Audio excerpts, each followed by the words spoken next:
Arthur Morgan. Arthur Morgan says, "Welcome to the Blueberries Podcast, episode number Update. 116." David will know who Arthur Morgan is soon. Will I? Maybe. You never know. That's Gore's bonus game for in between the month. Yeah, it's a bonus 80-hour game. The one out there threatening David is Gore. The one being threatened is obviously David. This is our video game podcast. We go live on twitch.tv/podcast every Thursday. We talk about video games, talk about news, do all that good stuff, do a little bit of trivia as well. This week we're talking about that Summer Game Fest stream. We're going to go through some of the Day of the Dev stuff, which is all fresh to all of us, so we'll be going that kind of almost reactionary. That Battlefield 2042 reveal, and then a little bit of the Playdate and get out of here. Speaking of E3 stuff, Gore will be streaming constantly this weekend and early next week. We're going to be doing the Netflix thing tomorrow. If you're watching this live, check it out now. Warning to anybody watching this, if it ends up just being a bunch of people talking the entire time, then I'm just going to cut it. Sure. Because if it's just literally people talking for 30 minutes about something I don't care about, then it's just... We'll stream it, and if it doesn't stick around, whatever, but we'll that's hang what I'm saying. out. I'm going to and I'll wait until whatever good comes out. We do have that. They did that stream. They did that stream yesterday. I know Cuphead, yeah. They did a stream, or today, I should say, but they did it today, and all they showed was He-Man, and that was like it. I think they showed like an English trailer for the Godzilla anime. That was it. Yeah, so we will be streaming, so we'll at least be hanging out there. And then I know Gore and I are probably going to be streaming a little bit too. We'll do I think I got Chivalry, so we're going to play some Chivalry 2 on stream soon. And then we'll see. I've been streaming a lot this last week, so I'll definitely be on too if anyone wants to hang out and watch. I've been streaming we'll talk more about that, but yeah, I'll be streaming a bit more if anyone wants to hop on my channel randomly. On top of that, Games Gone By. We are shuffling around the dates a little bit because of I'm going to be going on a trip here like in the next about a week and a half. So some of the episodes will be pre-recorded on Blue Rupees. That will still go up. Games Gone By will also go up. Ranksters will probably still be on a little bit of hiatus, so we do backlog a bunch of those episodes. But we will be pre-recording those episodes. So we'll see how that goes. I don't know if we're going to do like trivia based. We'll probably react to an old E3 conference or something. I don't know. We'll figure it out. But yeah, so Games Gone By is getting shuffled. So tentative date for Parasite Eve is July 1st. That's potentially getting delayed to July 8th. Not entirely sure. If I'm back by July 1st, we'll just go for it. Meta Wolf Chaos is at the end of the month. And July 29th. August 12th is To the Moon. August 26th, Stardew Valley. And September 30th is Bloodstained Ritual of the Night. Oh, yeah. And that's our thing. This last week, Chrono Trigger's Games Gone By went up, so check that out. Yeah. That was a good episode. Speaking of streams, David and I are still going in Halo 2 or Halo Wars 2, having a good time with that. It's kicking our ass right now, but it's a good time. We're enjoying that. So that's on Sunday. And let's see, audio podcasts for Blue Rupees are on Spotify, Amazon Music, Google Podcasts, all that good stuff. Check it out on there. Leave us a review on there if you can. We'd appreciate that. That helps a lot for some reason, but hey, I'll take it. And then final, like, comment, subscribe, copyright strike. Speaking of that, that's our shirt up there. We will have another shirt sometime in the next maybe month or so. Now that I have a little bit more time, once I come back from my trip, I can settle down and figure things out. We'll have we'll have another shirt up there. But yeah, if you do on there, teespring.com/stores/blue-rupees, there's a shirt up there that helps out in hosting the audio podcast. We appreciate that as well. Let's see, and I think, yeah, that's it. Nailed it. That's it. Good Nailed shit. it. Really quick, and I guess the quick segment of what I called it, what have you been up to, rather than just like what you watch? Because I mean, there's been a couple things. So Loki came out this week. Mm-hmm. I'm assuming David didn't watch it because he's still got to binge WandaVision and Falcon and the Winter Soldier now. Yep. So, Gore, what do you think of Loki? I haven't actually watched your reaction yet. I haven't had no time for reactions, but I do want to watch it still. I liked it. I think MCU has a big problem with adding shit that didn't exist to begin with, and just saying, whatever. My main problem with Loki is that they introduced the time agency or whatever fuck, and now anything that happened in the MCU is reliant on these characters, because they are all about like, oh, they want to correct the course. So everything that happened in the MCU is because they pretty much allowed it to happen. Yeah, and that's the thing we're kind of worried Which about with is Eternals too, bullshit, right? which is stupid. I don't fucking care about Eternals right now. At this point, like this episode was fine. It was fun, for the most part. But the whole idea of these people coming in and like It was exactly what we talked about last week with what your biggest thing is where like it starts to diminish the importance of it diminished the Infinity Stone, which is that was kind of funny. I thought that was I thought that was hilarious, honestly. I didn't. Hey, you'll be watching my reaction. I didn't find it funny. Really? Okay, I thought a little bit. I thought that was hilarious funny at all. because it's like we went through now like you're gonna watch it in game and be like, the whole 5 hours of movie now is just like whatever. Sure, I get that. And adding characters that are just like we're awesome. Like I hate that. I like Thanos when he showed up. It was a build up first of all, and he was badass because he was imposing. He fucking immediately killed Loki's ass, and then Heimdall, and then Loki's ass. When we first see him like fully, besides Guardians and Avengers and all that. Sure. And this is just like we're the time people, 3 space lizard guys. Which one will probably be Kang? Time. I thought it was it's the timekeepers, right? I thought it was supposed to be the 3 we saw in what was it, Guardians of the Galaxy 2, talking to Stan Lee. Do you remember that? I do remember that, but I don't know if that was. I assumed it was them because they kind of look like that when they showed the cartoon. That could have been. I could see them doing that. I don't know. I thought those were supposed to be them, but maybe not. I don't know. That's I didn't mind. I thought that was. I mean, yeah, it does. One joke in there turns everything that we were dealing with this last thing like almost on its head. But at the same time, too, just belittling the Infinity Stones is fucking a bad idea. But at the same time, too, I mean, it does like still the credence that everything was meant to happen, I guess, you know. And I know I don't like that though. I think it makes everybody's character arcs invalid now because it's like it was supposed to happen. Sure, but then also like it does raise questions, like because the problem with when you add all this stuff in, like scrolls and all this, the thing is, MCU did what it needed to do the first 3 phases. It kept everything relatively grounded. It did everything it needed to.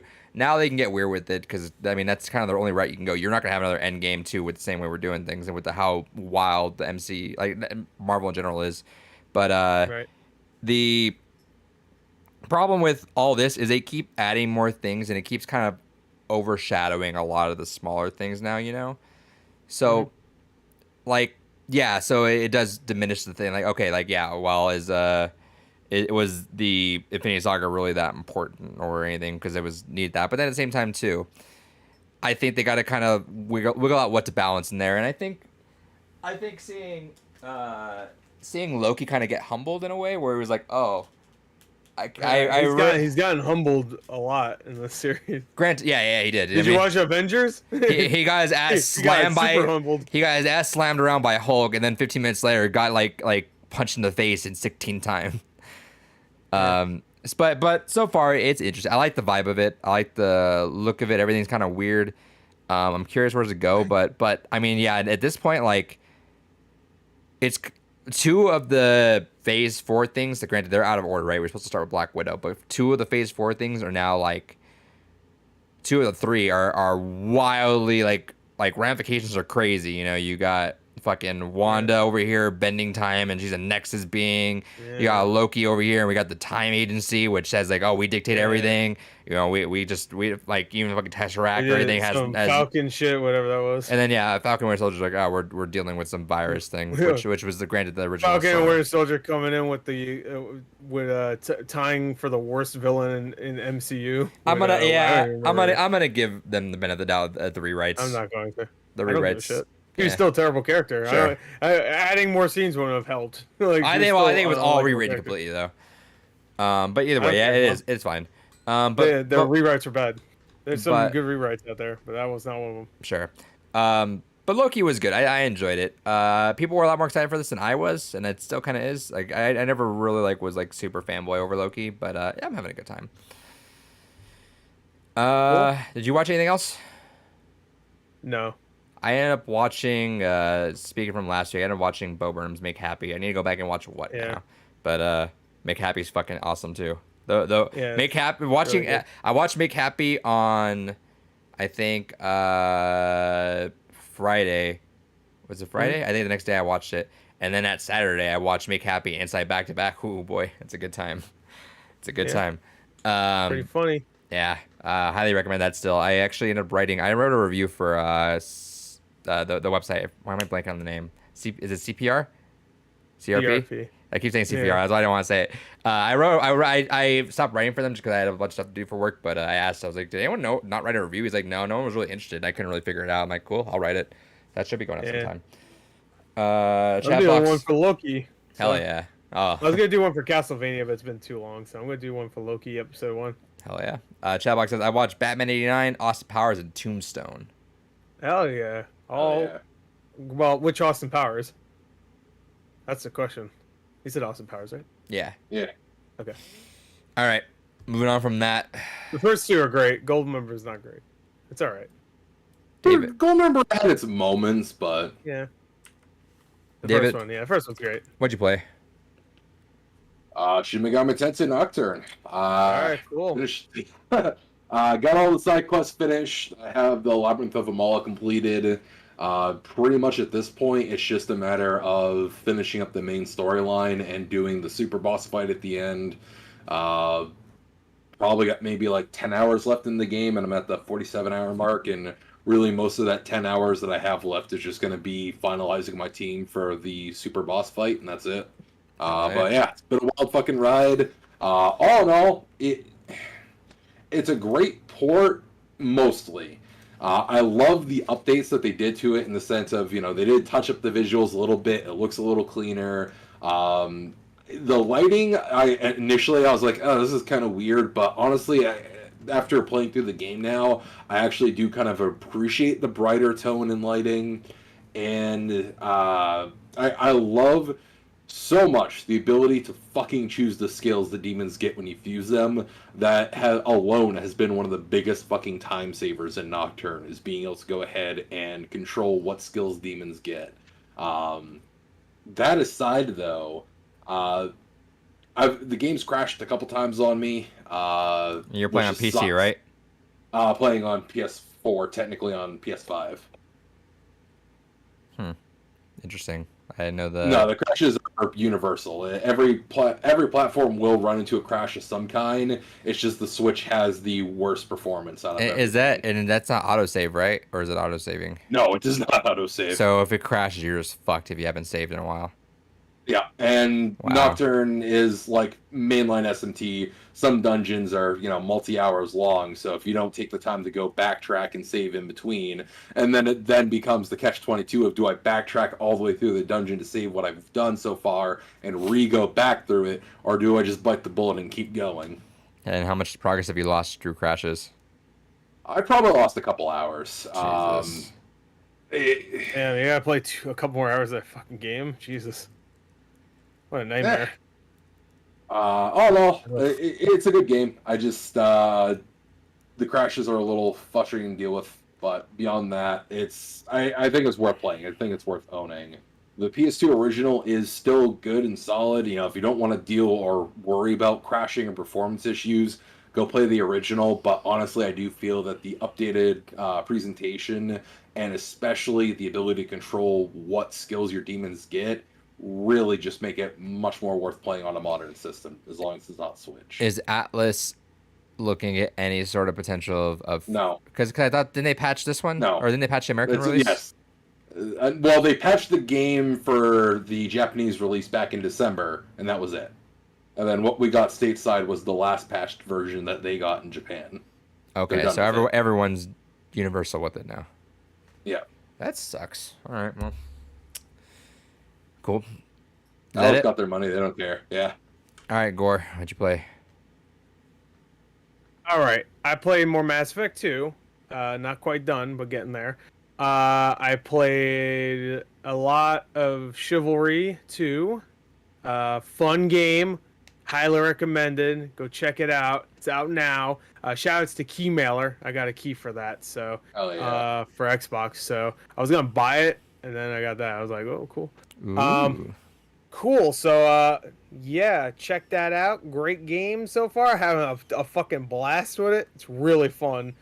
Just go in and just destroy. Not too many modes in it. I mean, it's all the same stuff. You just go in and there's a couple cool ones like I can't remember if this was in the original, but you just have to go and kill the king. So it's just like you're sieging the fort, I guess, and you're just like progressively getting closer and closer to the throne to kill the king. And by the time you get to the king's there. He's like fucking defending himself with his guards. So whoever gets to kill the king first is like that's victory.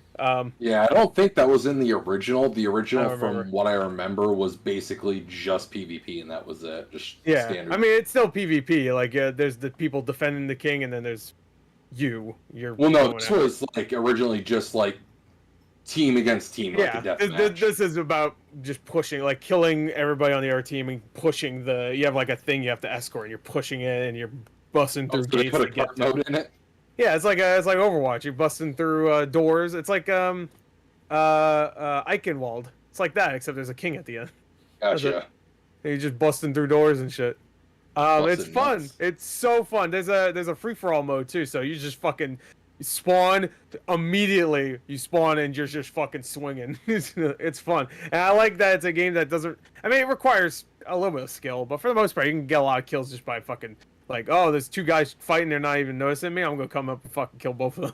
Like, don't expect this to be like a competitive game in the sense of like, oh man, I need to get up on the leaderboard. It doesn't. That's not really the point. It's just mindless fun, and it's a great time. I'm excited. It runs really well too. I'm surprised. I thought it was gonna run like shit, honestly, but no. A bunch of glitches, but that's perfect. You want that because that adds to the fun. Just like characters fucking wigging out and shit when you every time you cut someone's head off, their helmet disappears, so it's just like it's like a bald head. Like just every time everybody's bald in this universe. Oh, Every time yeah. you cut a head off, their helmet disappears if they had one on, or if they had a hood on, it just disappears and they just have a blank ass head. Anyway, it's fun. The did I game play anything is else? fun. The game is fun. Oh, I did. I forgot to write this down on my Twitter. I finished the game like an hour ago. Oh. Oh shit. What is it called now? Nocturne. Hold on. I need to look up the name of it because Stardew Valley. Stardew Valley. I think it's called.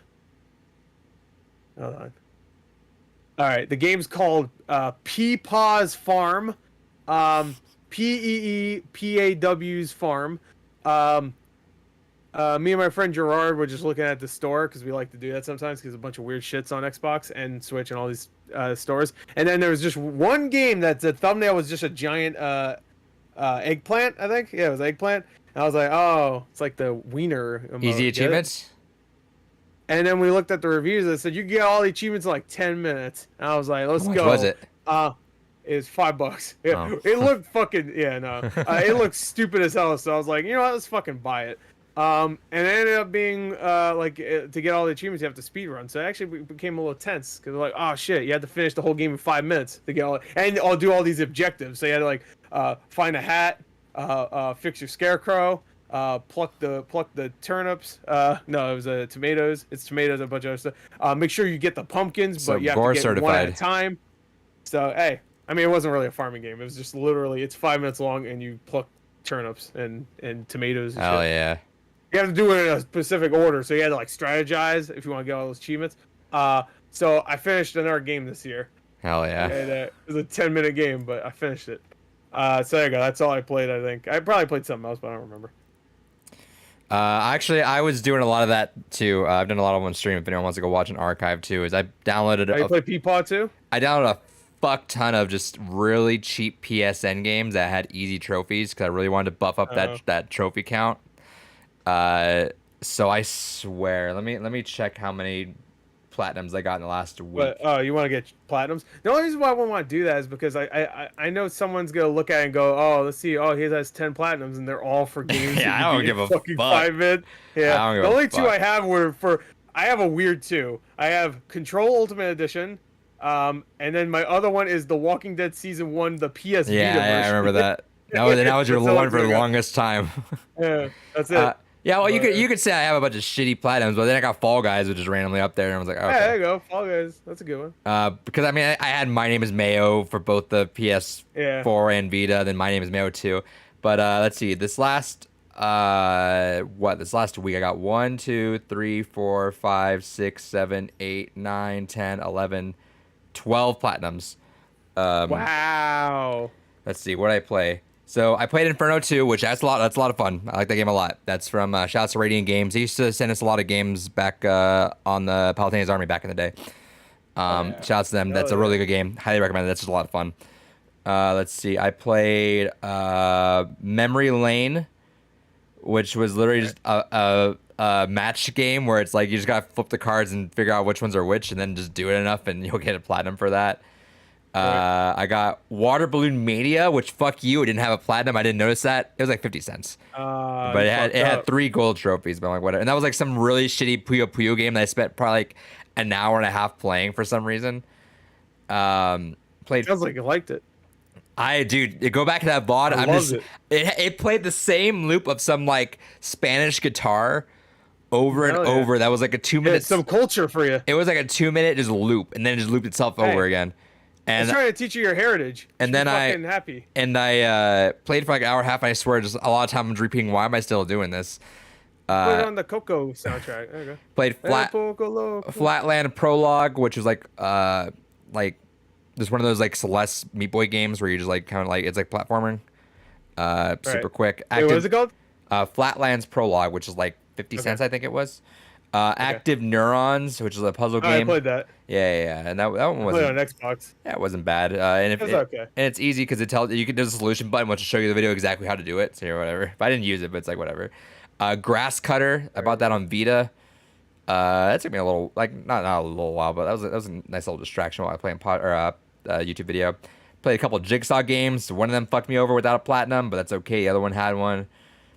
Played Knight's Retreat and Chess Knights, which is interesting. They're like move the puzzle around or move the puzzle piece around, and you gotta figure out. I don't know. It's like almost like Hitman Go-ish with that sort of like look on it. But they were okay. Platinums there. Played Sakura Succubus last night. Hey, I saw that on Switch the other day. There's a second one. Yeah, there's 4 of them apparently. I looked on how long to beat because I got like halfway through. I'm like, how long is this game? And it was like they didn't even say.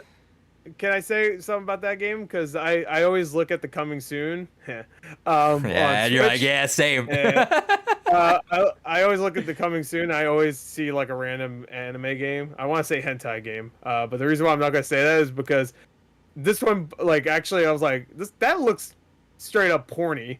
That Sakurai Succubus game. Like, I clicked it, it was rated M, and I looked it up. And supposedly it is straight up a hentai game that I guess they edited down to put on a Switch. Yeah, and PS4. So the Sakura fucking David. Of course he knows. Of course he fucking knows. So the Sakura franchise is this massive, like 40+ game fucking franchise. I've heard Sakura before. I don't know what it is. Like, basically, it's just a game studio that does a lot of tangentially related fucking games called Sakura and then something. And a lot of them are banned on Twitch. Like, isn't there one called like Spirits? Sakura Spirits? Yeah, Sakura Spirits. I know that one. Sakura Beach. I know that one. Yep, Sakura But I don't Beach. think a lot of them are porn games, are they? Like, most of them are. Are they? So I'm doing research right now. I'm doing research. Hold on. The way they do it is like a lot of Steam games during the period that a lot of them were coming out. You couldn't put the 18+ version on Steam, so they edited it for Steam, but then released the 18+ patch off on the side saying, so they put all the tentacles in later. I can't tell if this is real or if this is like fan art from someone else. Well, show it on stream. No, we're not going to show this on stream. Show it on stream. We were getting banned if we show that on stream now. You ain't got nuts. Show it on stream. I can play it on here. Because they can't see it on. I could just look it up. Because I didn't look up what it looks like. Because I looked it up, I was like, that looks too porny. And then also that game that I gave you, David, Hentai vs. Evil, that's on Switch now. I forgot about that game. It's called Hentai vs. Evil. I fucking spent the time to get that game 100% completed for the achievements, and it doesn't show up in my completed games list on Steam. What a fucking shame. You should play it on PS4 and get a platinum. It's on PS4. Play it again to get a platinum. If it has one. Make sure it has a platinum. Oh, Might, you don't know. That's highly That's probably that'd be AO, wouldn't that at that point? Well, if there's sex, then yeah. Let's really quick before I continue with this. Nick says, "Damn, $5, 5 minutes, kind of weak sauce for a price. Games like Mayo are a better deal for the money." True. Talk about. Well, no, I mean, it's a farming game, so I had to like it. Green Super Flash is finally watching the podcast live. What's up, Green Super Flash? What's up, baby? Nick says, "Wait, was Sakura a clicker made by them as well?" I'm assuming anything called Sakura is them. Most things starting with Sakura, unless it's like the Sakura War series, is related. Yeah, there you go. That's the other one I was thinking of. So War, so this was like apparently like it was super censored on PlayStation, obviously. Easy platinum. Like you could. I've seen that Soccer Spirits game. You could literally I think skip it and it just gives you a platinum. So I think I saw it on Steam. Yeah, I saw this on Steam. Like just looking at what the fuck, get the fuck out of here. I clicked on the Steam. It was already too much. Oh, Game Grumps played it. That's why. Yeah, then those games are banned off Twitch, or at least most of them are. What? Yeah, Succubus is not. It's Succubus, on Switch. Succubus it's is on not. Switch. Succubus is not because not, okay. I believe because censored versions exist. Well, yeah. Well, I know the porn games are not allowed on Twitch, but like the censored porn games are allowed. There's a Why didn't I just cover it? Why didn't I cover it? Twitch ban. We'll look this up right now. Well, if I can type games. Let's see. Let's pull this up for the viewers out there. What's the show's naughty bits? So Sakura Angels, Beach 1 and 2, Dungeon Fantasy, Sakura Santa. Wait, what game? Sakura Santa? Hell yeah! I'm gonna go look. Yeah. I'm gonna go look at Santa that. with big anime tits. On Santa Claus. Let's Sakura go. Spirit and Sakura Swim Club. I Wait, hold on. What's this? Suck my dick or die. That's a great. Hell yeah! Jesus. I swear that I think someone quoted a GorTheMovieGod video and just made it a video game. Hold on. That's a great title. Fucking yikes. I hope it's an endless runner. So I like how they're still banning BMX Triple X over here. What? Hold on, we're gonna they're no worse than or better than Tomb Raider tits. We're gonna pull off the. They look polygonal. We're gonna pull the website part off the stream right now. You getting worried? I told you. I got some already auto censored. Yeah, they are. What the? Wait, I didn't know. What the fuck? It feels like is this an unusual meme video? Yeah, that's unusual. What the fuck? See, you hate when that happens. You know, you're in your Santa costume and then you're bent over, ass in the air. And your cat hangs out. All right, yeah, I was about to say better put game at the end. What the fuck? What the fuck? Hey, look, it's completed. You know what? David wasn't that surprised. I think he's played this before. You can check my Steam library. I don't really have any of them. Oh, the guide game. I'm sorry. What is that one called? Right below the guide game. Can you read it?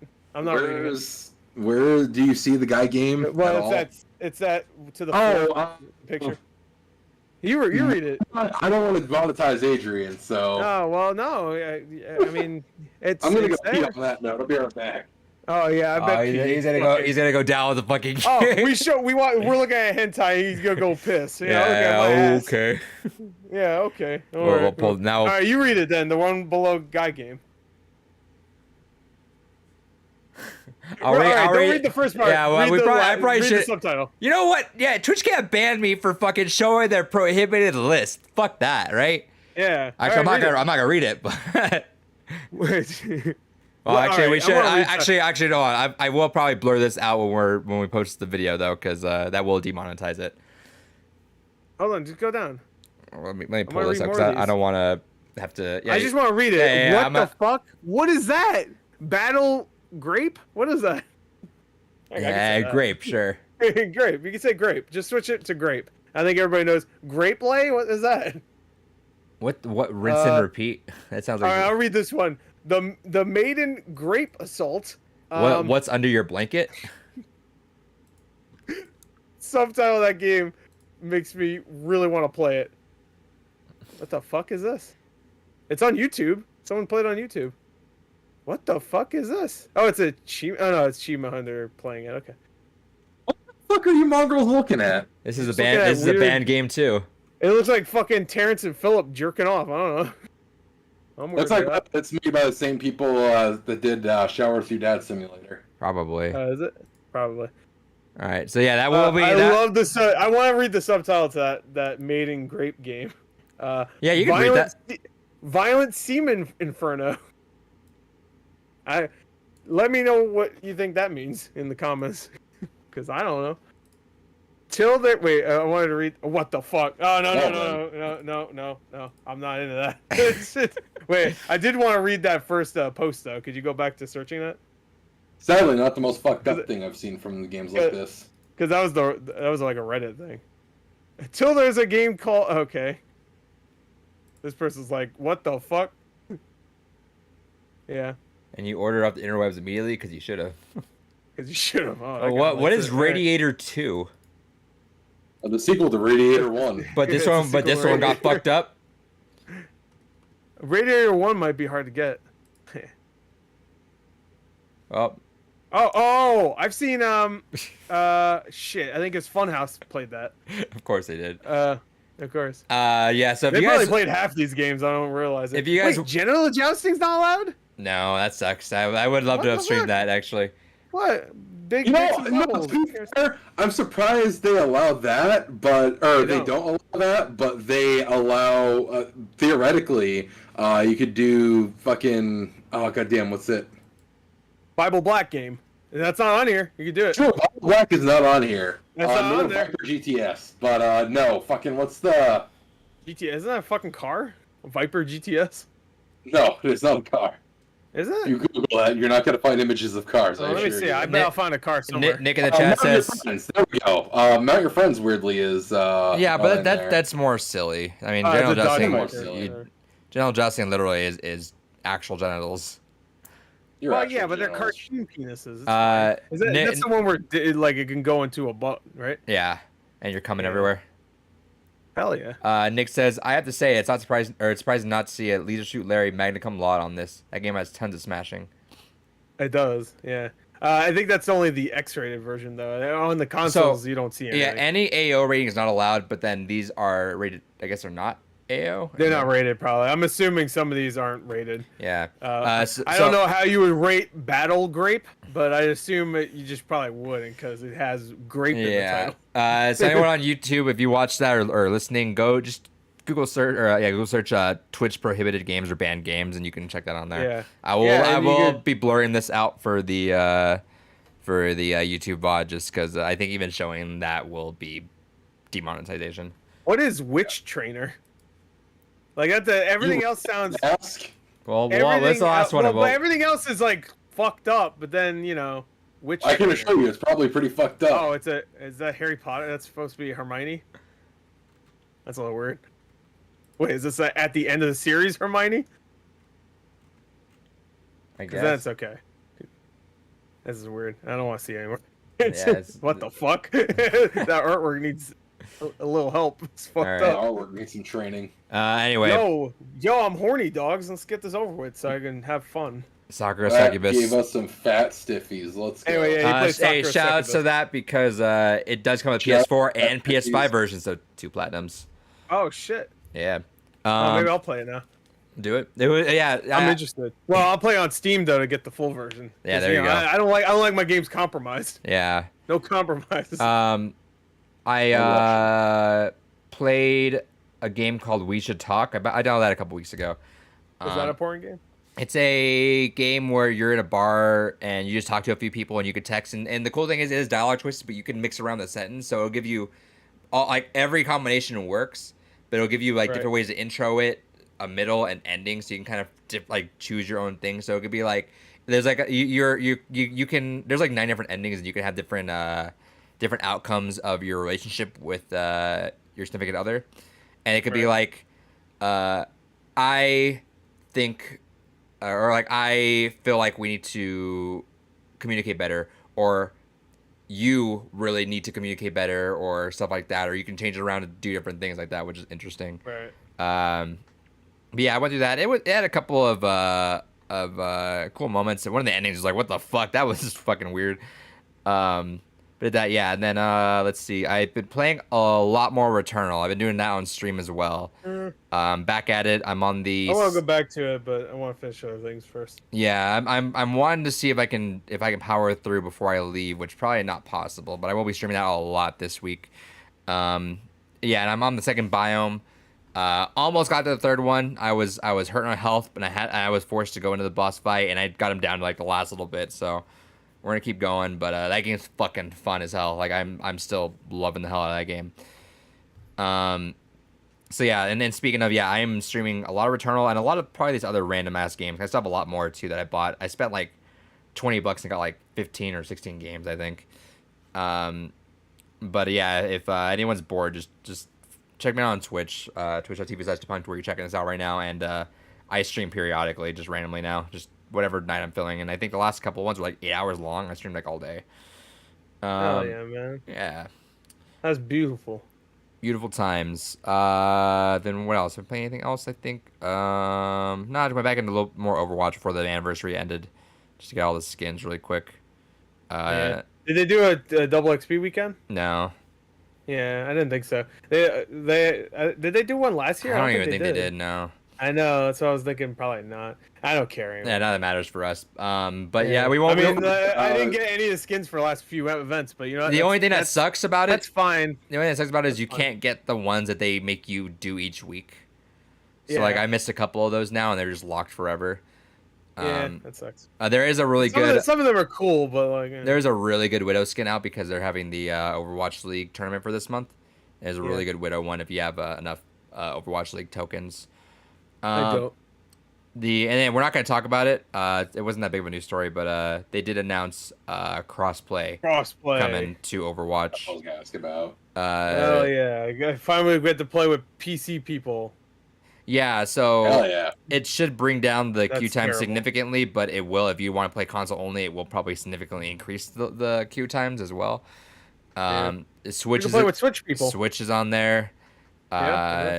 Nintendo retweeted it, so yeah. I was wondering like, is it gonna be Switch? Because I didn't watch the video, and then I saw Nintendo retweeting. I'm like, yeah, that's confirmation. So Switch people at 30 frames are playing with PC all people at like 200,000. Yeah. All 14 people are still playing on Switch. But yeah, there was, and I'll go through it really quick because we're not gonna spend that much time on it. Because they even had a thing during the Summer Game Fest, but it was literally nothing. So auto aim is turned off for console people if you're playing with PC people, and then competitive will be 2 ladders now, one for global consoles and one for singular console. So there'll be one if you're ranged above PS4 and Switch. I believe competitive is still separated between PC and console though. Which that's reasonable. That makes sense. Yeah, and the only thing that's going to be weird that people are kind of iffy on is how SR and rank is going to work now, because now you don't know what your actual rank is if you're matching up with PS4 people that are also of the. You can't have 2 people, top 500 can't be melded all together because it'd be top 1,000, right? So you'd have to figure out how to balance that. But otherwise, it's interesting. It's about time they're going to do that. Rip the Band-Aid off because it's gonna suck for some people, but queue times overall is what most important over everything. Just sucks it didn't happen sooner when we were all actively playing together. Yeah, but I mean, whatever. I'm still playing. I ain't care. David, what'd you get this week? Fucking shit ton of crap. So one of the things I don't have right here, because I'm working on kind of cleaning a lot of the stuff I got. I got Little Big Planet completed box just so I can have that done again. But the person I got it from didn't mention on their eBay profile that it fucking reeked of cigarette smoke. So I've been trying to soak it in baking powder just to get some. I think you're gonna say bacon grease. Yeah, bacon grease. So I got that complete in box, but I don't have that to show off. A couple other PS3 games I got complete in box, just to have them in such an order again. Unreal Tournament 3, which is still one of my favorite fucking games. Hell yes. Fantastic fucking game. Resident Evil 5. It's a video game. Hell yeah. It's one of my favorite Resident Evils. I'm sorry. Resident Evil 5. Yeah, that's a good one. It's a great fucking co-op. Yeah, exactly. It's a fantastic co-op game. Excited to have this complete in box again in my collection. Final Fantasy Tactics, the original. Hell yeah. The PS1? I'm not looking. So. Yep, the PS1 one. And then the Gibba is better. That's what I call GBA. Hell no. No, it's not. No, you are fucking wrong. Well, I can play Final Fantasy Tactics Advance a whole game in between the loading screens of the Final Fantasy Tactics PS1. Haha, got you. No. The Yeah, loading got. times on the PS1 weren't bad. The PSP version loading times were disgusting, but Well, those I can be didn't play fixed with a that, so- patch. I didn't play. Well, okay, I'm not patching my PSP. Neither of the Alright. P's in there mean patch. I'm not doing There. it.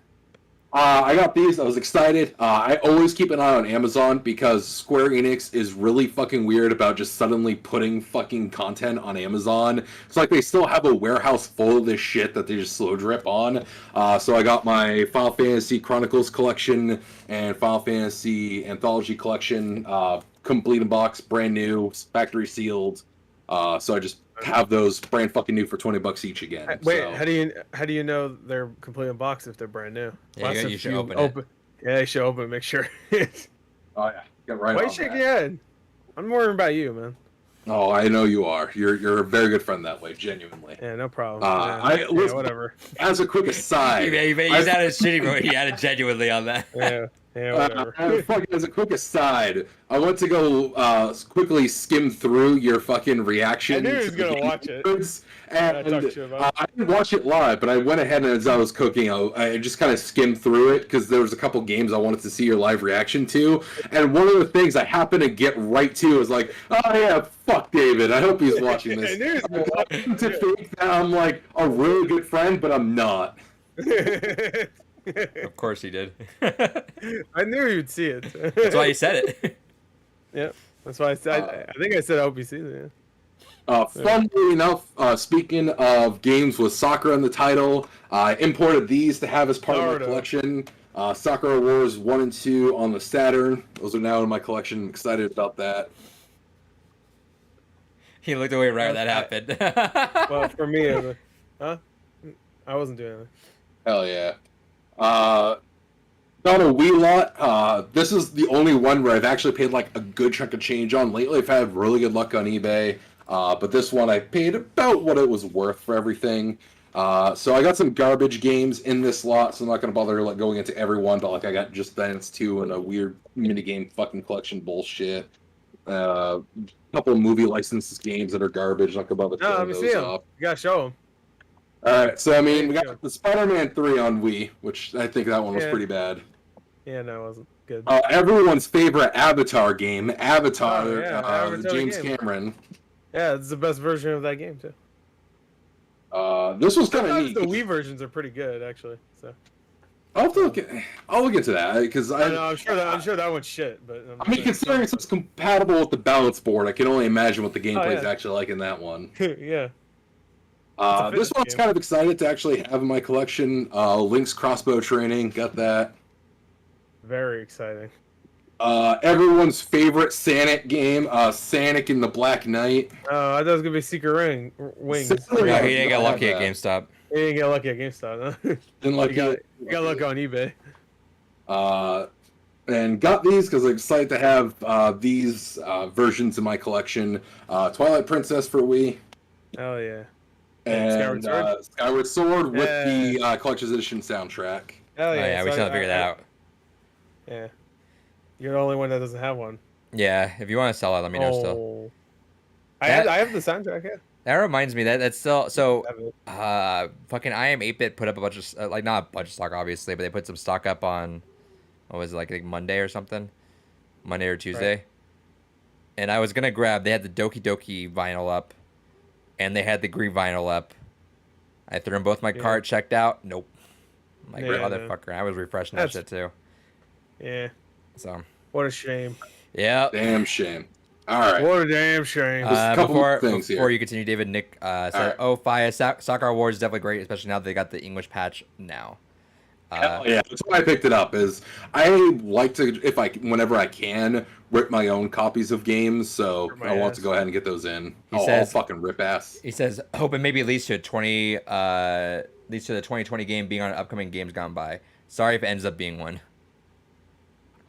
I don't know. I don't I still like haven't checked out the new one because it doesn't play like any of the others. It's more of an action RPG, whereas the series has traditionally been like a cross of like a strategy RPG and a visual novel. So I haven't tried out the new one yet, but I'm curious to go into it. What else you get, David? I picked up another PS1 classic here, Blaster Master Blasting Again. Hell yeah. Everyone's favorite game, Dynasty Warriors Volume 2 on PSP. Hell yeah. God damn it. And speaking of Final Fantasy Tactics, the War of the Lions version on PSP. Yeah, I have that still. I never played it. And my last big pickup of the week, because of fucking course I was getting this, I really need to hurry up and finish Nocturne so I can start playing, and that is Guilty Gear Strive, the Ultimate Edition. Oh, his Yeah, first that PS5 game. There you go. Oh yeah, There you my go. first physical PS5 game. And also that that game, I think right now is like selling for like 200, 250. Just Yeah, that it's selling for ridiculous amounts. for that version. I mean, it was $100 version, so you know. Oh, Yeah. Which I have two complaints about it. One, it does the same thing that fucking Persona 5 Strikers does, and that the digital art book and the digital soundtrack are all a console download, not like a separate fucking thing you just download to your computer, which is horseshit. And two, I hate steelbooks that do this. They don't actually put the game's name on the fucking spine. I hate that too. I hate it too. It's bullshit. I hate it. Nick says, well, sorry again, but the new one plays like a Muso game, so there's a chance you'll enjoy it some. Alright, I'm intrigued now. Wait, actually, but it does come with that outer box, right? So you can just put it in the outer box and put it in your collection. It's fine, right? Stripe doesn't know. It doesn't have an outer box? No. What did you just show? It looked like an outer box. That was a bonus. It's just... A bonus steelbook? Oh, that just like, comes this is with... like the yeah, collector's that's what I was edition. talking about. No, no. Is that not in that box? No, it is that is part of it, but I don't like having the collector's edition full boxes on the shelf because they take up so Where much do you space. put them then? I that's- have like totes upon totes You put full it in of your other ass? boxes for my collector's editions. You put it in your ass? I didn't hear anything. Or in my ass. You said your ass, so I just assumed that's canon. No, I have like 4 totes full of all the actual boxes for my collector's It's editions. all in your ass? Yeah, it's all my ass. Damn. Chunky. The fat ass. All right, is that it? Yeah, that's it. Gore, what'd you get? All right. I'll be quick, maybe. Yeah, every week. All right. Best Buy finally restocked this, so I said, "Fuck it, I'm getting it." I got the Lord of the Rings trilogy steelbook. Yeah. Way too much, but I really. How much wanted was it? It was $120, which is $20 more than Rambo, and Rambo had 5 movies. This only had 3. But to be fair, each movie is about 7 hours long. It's about so, you know. 7.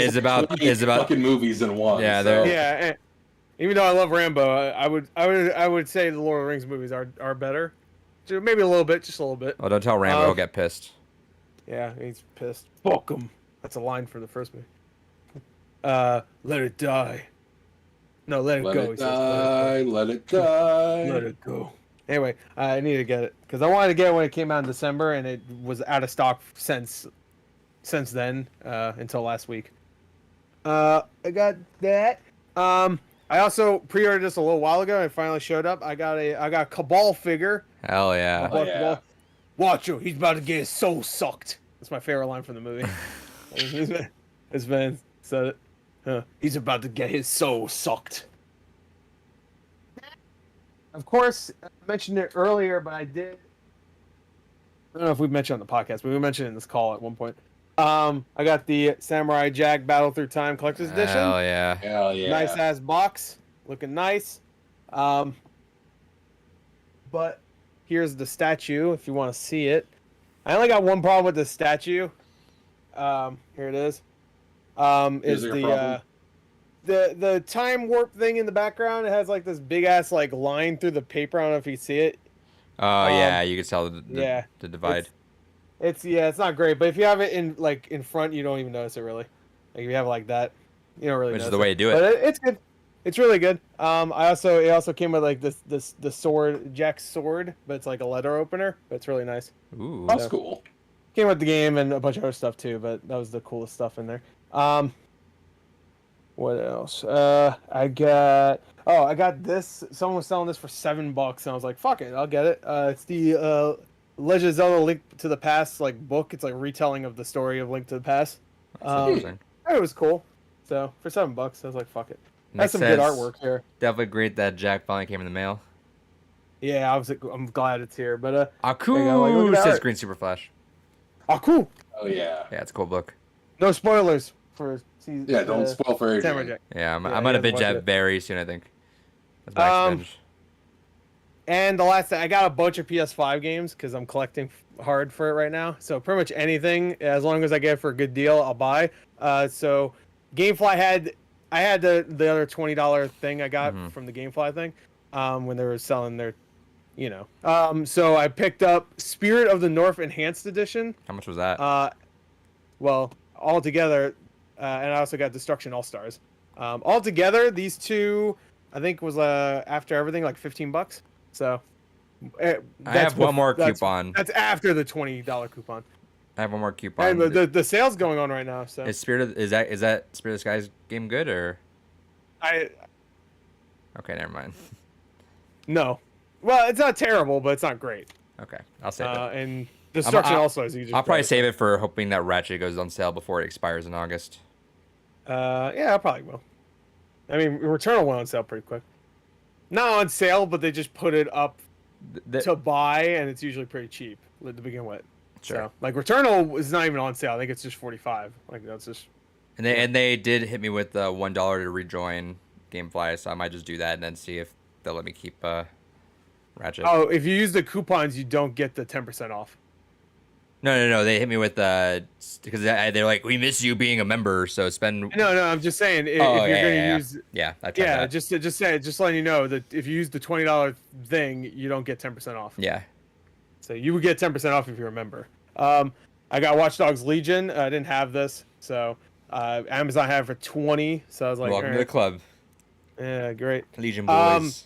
Best Buy had this, and I had a $5 coupon, so I got it for $15. Puyo Puyo Tetris 2. I wanted that, yeah. Yeah, I got it. And then someone was selling this for $15. So I picked it up. Avengers on PS5. I don't have this, so now I do. So, Spider-Man when that happens. Yeah, I'll get Spider-Man. He'll look the best. He'll look like the Miles Morales character. He'll look the better version on PS4. He'll look like a word I can't say on Twitch. He looked like a man. I do really want to play Miles Morales again, but I'm scared of whatever that new character model is. It frightens me for Peter Parker. Scares me. That thing scares me. Anyway, I'm done. I think. See. Yeah, I'm done. So I've been buying a bunch of digital shit. The only physical thing I bought, I got this for not a bad deal actually. I got myself What is it? little. Oh, the Little, PSTV. The PSTV, yeah. Yeah. How much did you snag that for? I saw someone on Facebook to try and clear out that stuff, and I think for like 120, 130. Yeah, that's right. Which is, Yeah, I mean, it's really they're going up to like 180 now, 180, 190, almost $200. So that was I got actually. them with dumpster fire, so mine was like $10 when I got mine. Yeah, they were cheap as fuck I for a while. I got mine when Best Buy was selling for like $10. Yep, I should have grabbed it then, but I mean, I was like, well, I don't need this. And then now I might actually end up playing Parasite Eve on stream now too, because I'll just throw that on there. So. Have you modded it yet? No.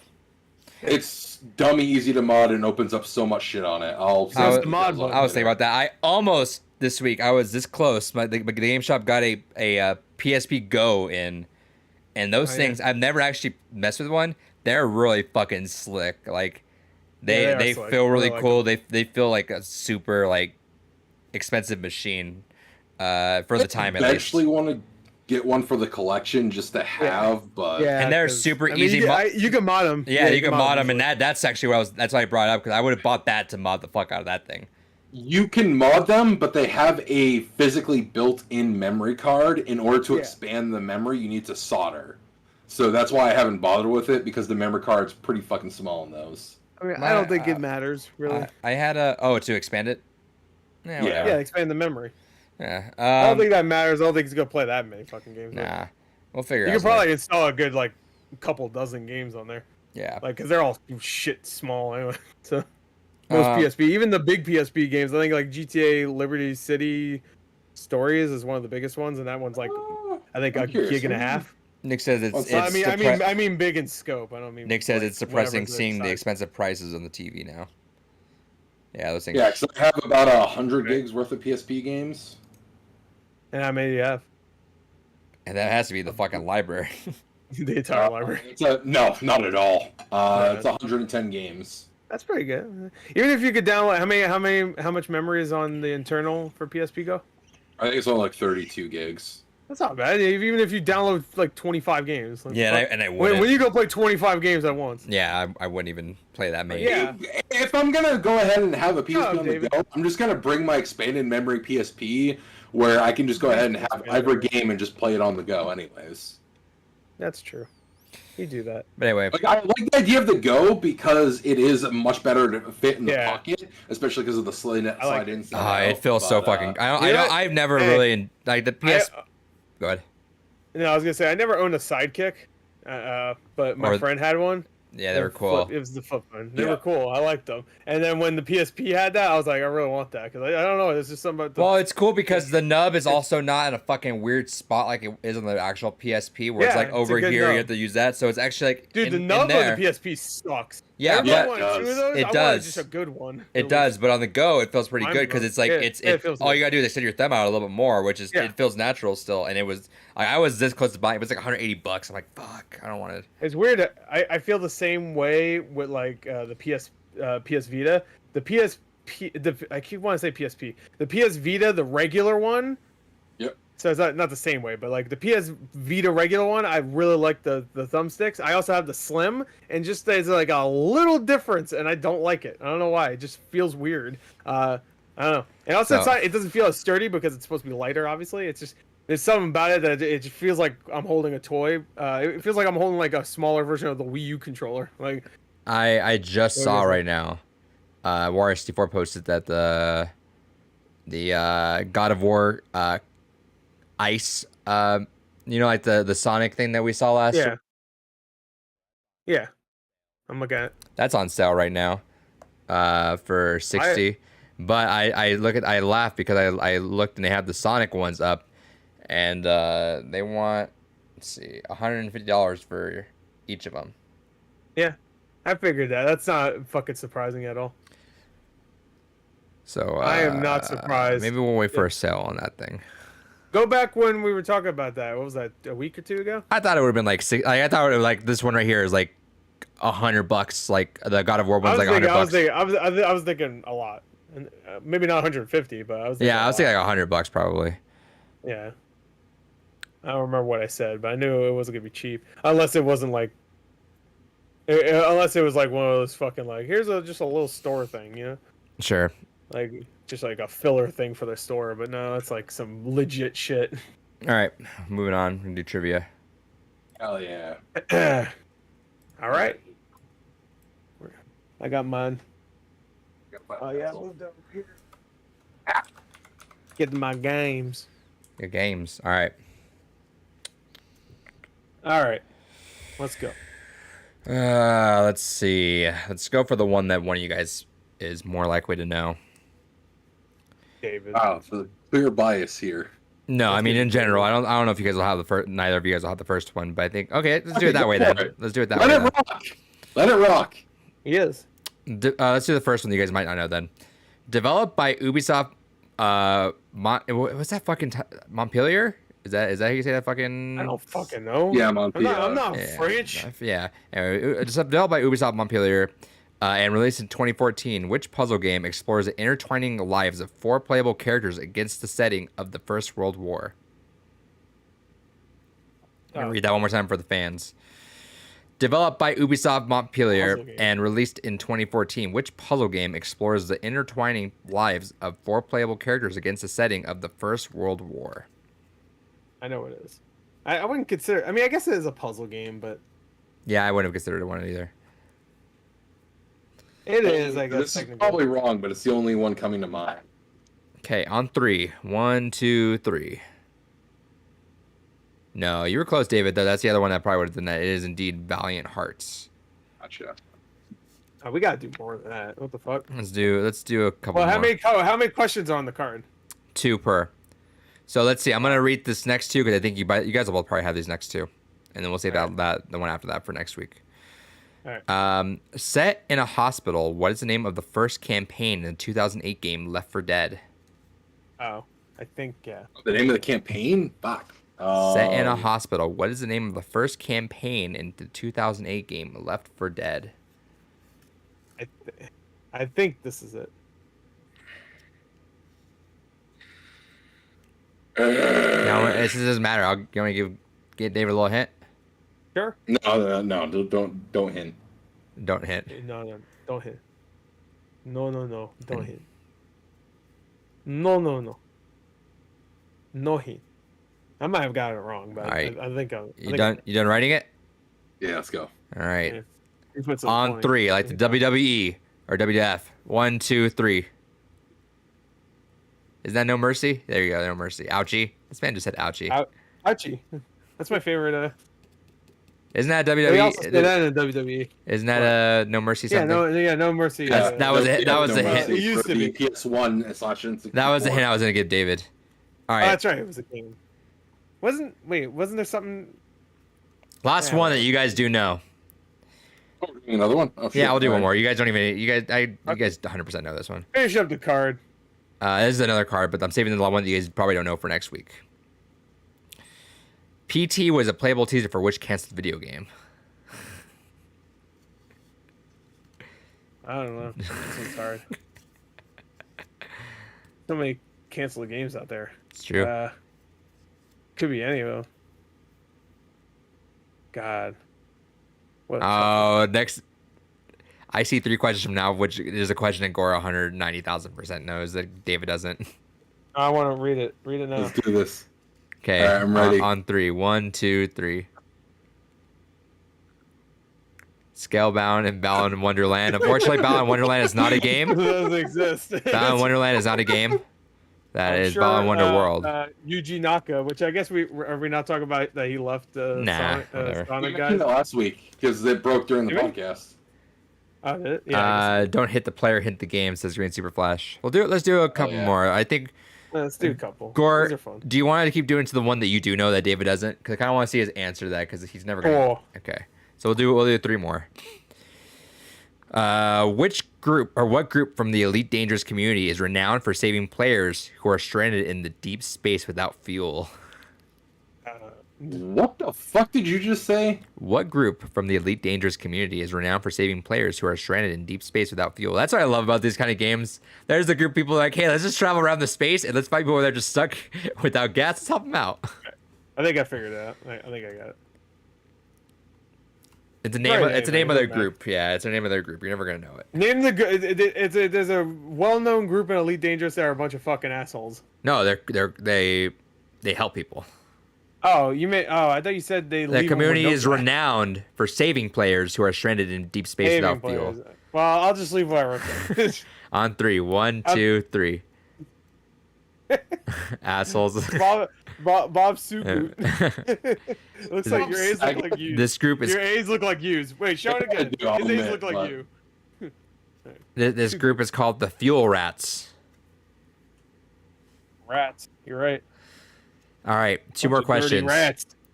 Question 1: the side-scrolling beat-em-up game Castle Crush supports how many cooperative players? The side-scrolling just- game Castle Crashers supports how many cooperative players? No. All right, this one actually. All right, I'll just say the obvious, but it might be. David, less. you done? All right. Mhm. Yeah. All right, on 3, 1, 2, 3. Yep, 4 is indeed the answer. It is 4. Okay, I was thinking maybe it was 3. I couldn't remember. But yeah. All right, here's the one that Gordon knows, and I want to see David's answer. David, I want you to give a genuine answer that you think would be correct, not some Ted Bundy thing. I know. We'll find out. You just Tell give your me cards right. give me an answer that you think, Right. even though you're not gonna know this. It might actually be a Ted Bundy this time. Eventually, it will be Ted Bundy. It will eventually. So I want David What to make serial up. killer inspired Dead by Daylight? I want David to make up an answer that he thinks this might be if someone named this. Question is, you'll understand when I read this. Name a serial killer Ted Bundy. who's gorgeous. In Red Dead Redemption, who is the leader of the gang that former John Marston must bring to justice? Oh, this one's so easy. That's what I'm saying. You gotta make some sort of Western name. The person that you think might be the evil person in a Rockstar Western game. Yeah.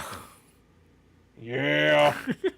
I'm thinking I got this right. Let's go. Are you ready? On three. Sure. 1, 2, 3.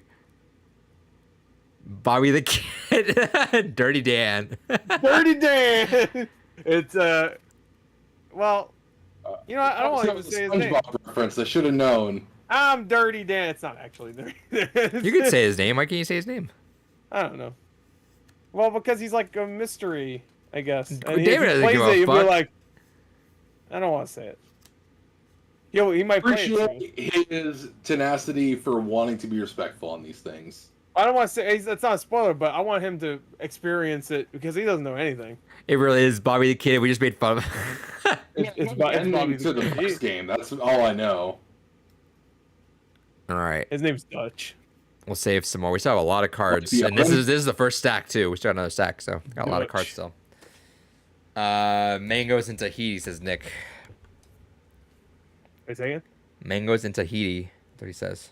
Oh, Hell yeah. In Tahiti. That's a reference. You're a reference. Oh, Tahiti's nice. All right. First story we have up here is the Summer Game Fest stream that happened. Yes. So while you guys That's the big one. do that, let me pull this up here for a second so I get the other ones up. Yeah, so Summer Game Fest happened. Me and Gore have a full reaction to it. We'll run it down here.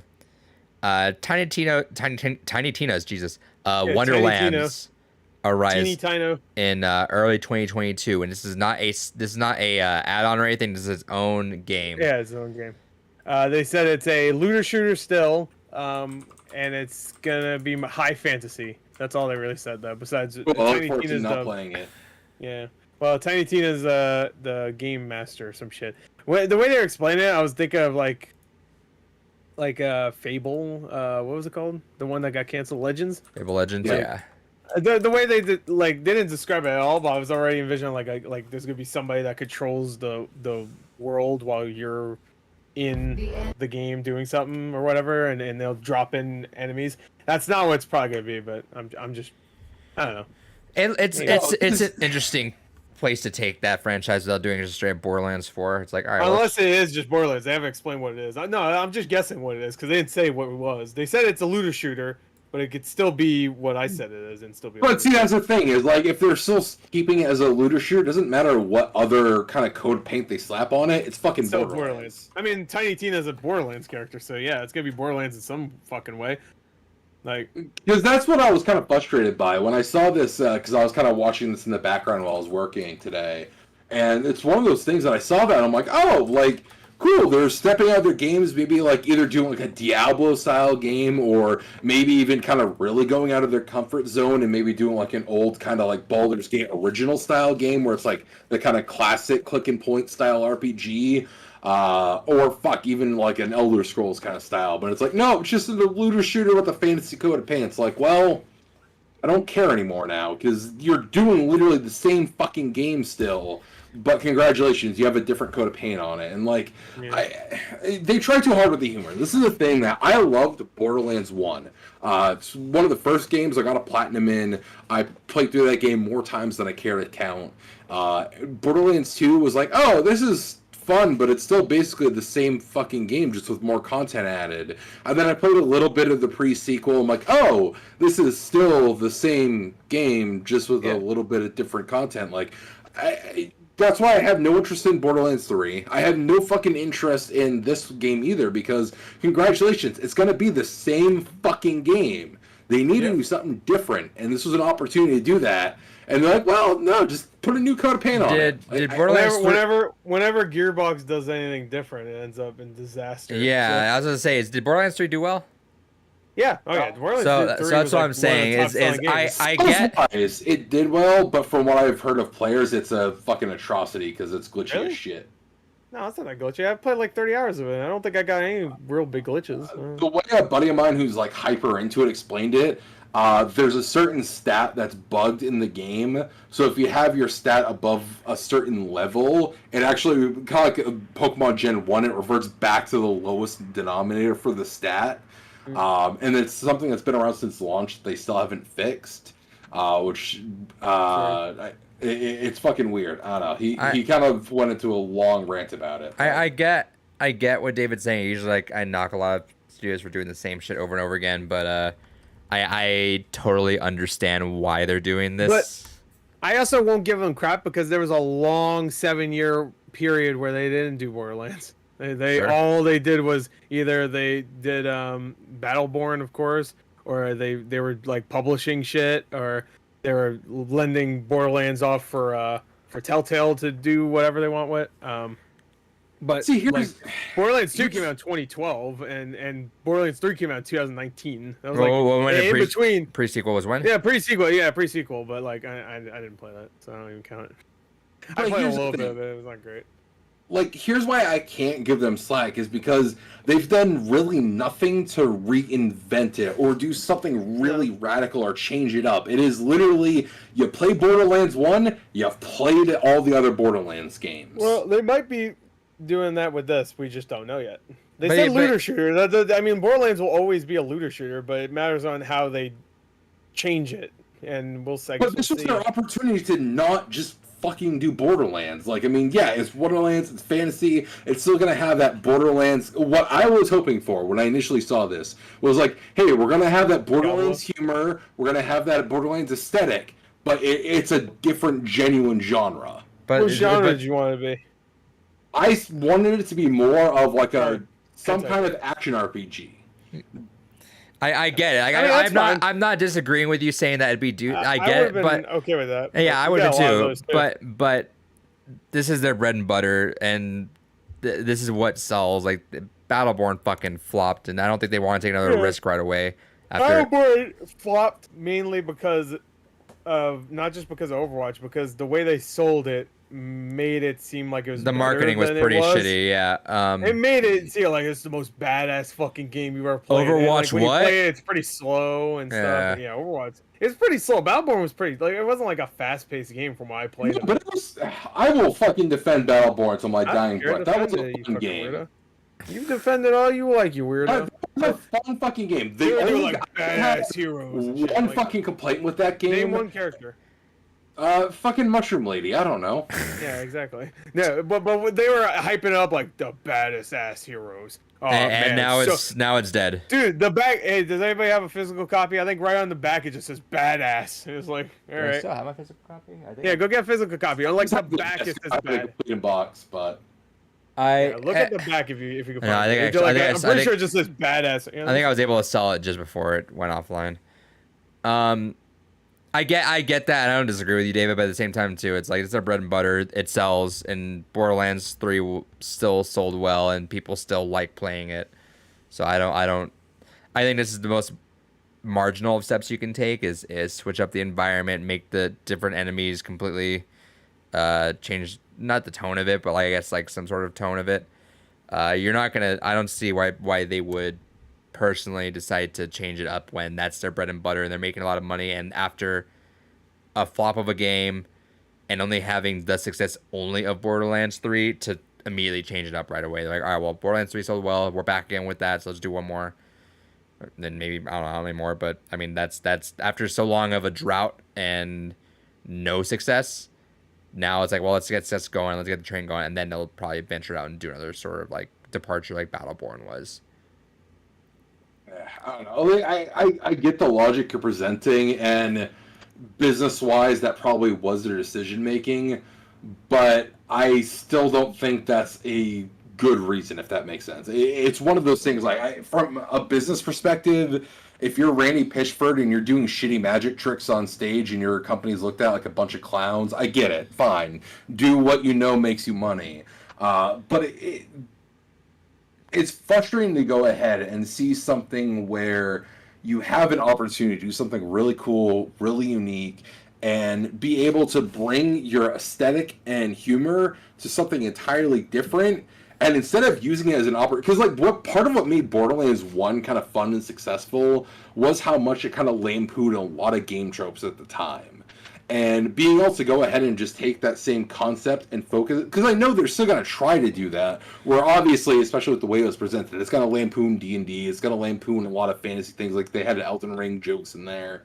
But it's just one of those things that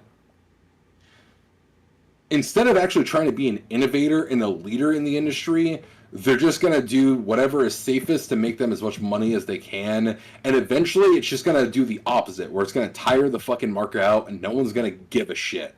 And that kind of cash cow that they're going to be hoping on and relying on is just going to be gone. There's a reason why, as much as fucking Blizzard is being milked by Activision and getting fucked with on a lot of their IPs, they still very much space out even longer than fucking goddamn not Battleborn, but Borderlands there.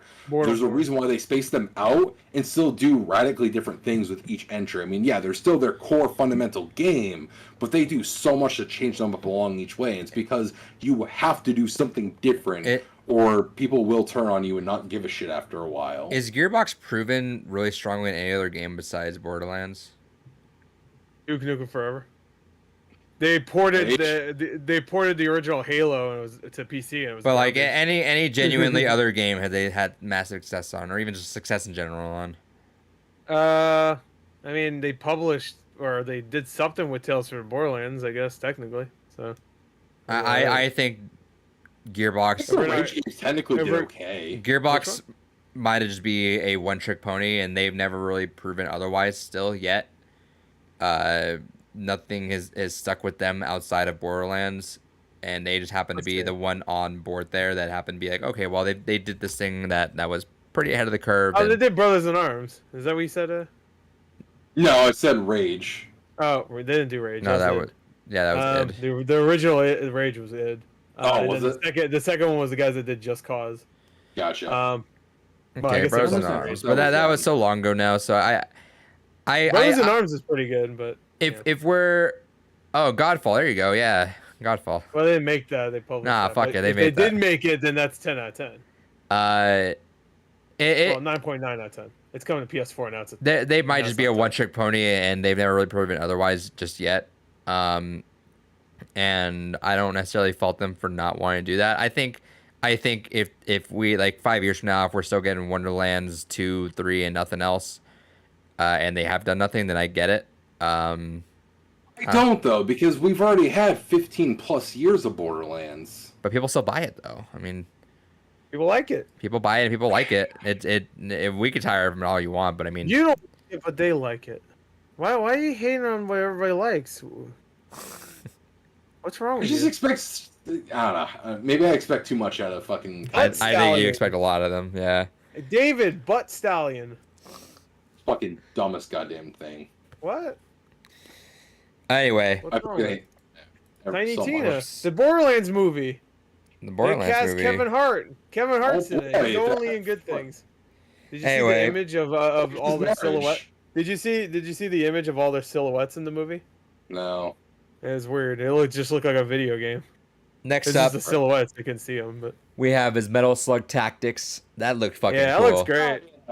Hell yeah, I was glad that Metal Slug's back in some form. It looks great. I'm actually gonna play that. I'm excited for it. I'm fucking excited. I love Metal Slug. It's one of my favorite fucking shmup series, and it's one of those things that this is a different genre altogether. But man, you give me fucking Metal Slug, you give me especially Fio, and you give me fucking SRPG. Yeah. I'm fucking down. I'm all over this. Yeah, I could tell. I could tell you're a big fan of Fio. I felt it. Really quick, going back for a quick second, Green Josh says, don't expect anything out from Mr. Pitchford.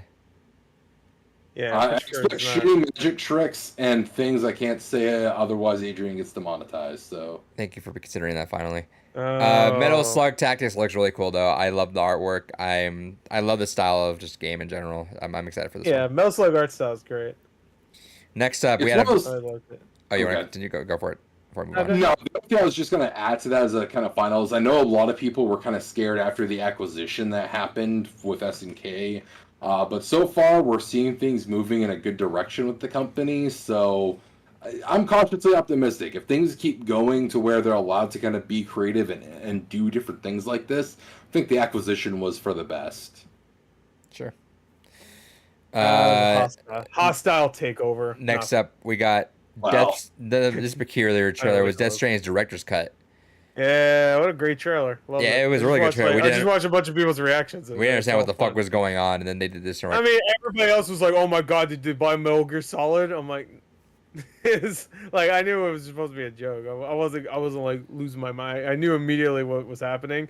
I didn't know where it was leading to, but I knew it was just a fucking joke. There's no way in hell. I was thinking maybe it was just gonna do like a stealth DLC. That's like it's not Metal Gear Solid, but it's the gameplay's kind of like it in this one DLC. But no, it ended up just being a director's cut, which actually it might have that stuff, but who knows. The box was fun. I love that he just sat in it like a cat. Yeah. I'm excited for people that are excited for it. Oh, he doesn't like Hideo Kojima. You hate him. I like Snatcher. Snatcher was great. I said you hate the guy, and he corrected me by saying he likes Snatcher. The fuck is this?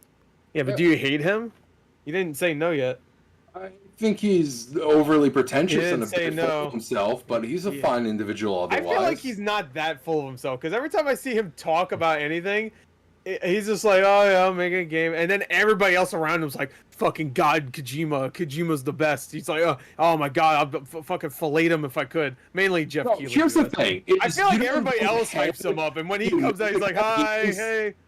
No, here's the thing: there's a difference between cultural presentation and the way his mind works. It's like even during this presentation, I know how his mind works. Well, no, because follow me here. Is during this presentation, he even said like, "Oh, it's taking me a while to kind of work on my next game." He kept referencing 9/11. He didn't say next, and he kept referencing 9/11, which is a little weird. Yeah, that was a little uncomfortable. Like, I guess because Metal Gear Solid 2 came out right when 9/11 happened, and of course there's like terrorist stuff in 9/11. I mean, well, yeah, but in Metal Gear Solid 2, very observant. That's true. I was right. I don't know if you realize this. There's some terrorist stuff in 9/11. So it was like I think it was like what, a month after, or it might have been the same month. It was 2001, right? Yeah.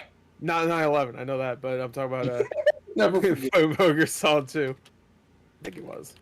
Let me see. But anyway, so I mean, like that was weird. But like, I get what he was trying to say, in the sense of like there is so much that happens, and especially where so many people made comments with Death Stranding of like, oh, who knows that who would guess that this game about connecting people with this dude literally named Bridges would be so relevant during a time of a virus, and it's like. So I get why he was bringing that up. He probably should have maybe made a more current comparison. But like I get why he was doing that. But at the same time, that's kind of part of the reason why I say like he's pretentious in a sense, because it's good to go ahead and create media and create content with a message. You know, why make art unless you're passionate about it? But at the same time, it's the fact that he feels he needs to have something to say beyond just, at the end of the day, I mean, games are about having fun. Like, as much as I do love a good fucking story-driven narrative, that's why I play a lot of RPGs and things like that, at the end of the day, I'm fine with just a fun fucking game. And, like, honestly, I would love to see Kojima just make a fun fucking game. Just have fun, bro. Stop worrying about fucking child soldiers and global war and pandemic. Just make something that's fun. Well, just let loose a little. Metal Gear Solid 5 was, I feel like that, because I mean that game had gameplay was very slick. Easily the most gameplay of any Metal Gear Solid game at that point, because like of course almost every Metal Gear Solid leading up to 5 was like, you know, gameplay and cutscenes. Then it was gameplay, but then a lot of cutscenes, and it just kept going to the point where it's like, yeah, gameplay but cutscenes. Yo, so many cutscenes. Like, even to the point where you get into the gameplay, you're spending half the time like listening to codexes. I'm like, all right. Where like Metal Gear Solid 5 is almost nothing but gameplay. I was actually a little disappointed in that, because I was like, because I never really played any of them besides like 1 and 2, but I never finished. I don't think I finished 2. I played a little bit of 3 also, but I never really finished those games, so I was like leading up to 5 when it was coming out. I was rewatching, or not watching for the first time, all of the cutscenes and all the codexes, so I can understand what's going on in the plot. And then the 5th game comes out and there's barely any plot. I was like, what the fuck did I do this for? It was like no point. But yeah, that game has a lot of fun moments. I think like you could create your fun, and like just raid a base by using like blow up dolls. Pretty much, you could do that. Like every time you like kidnap somebody, and they fly in the air, they go wee. Like there's a bunch of stuff, and you can say the same thing about Death Stranding. Even though the story itself is heavy, a lot of the gameplay is goofy as shit in that game. 1H1D says A lot of things happen. You piss on the ground, and then mushrooms just appear. You know, Well- there's times where you just sit down on the ground and like rock a baby to sleep. You don't 1H1D need to do says, that, but you can. "Hey y'all, FedEx Simulator, huh? More delivery routes." Hell yeah.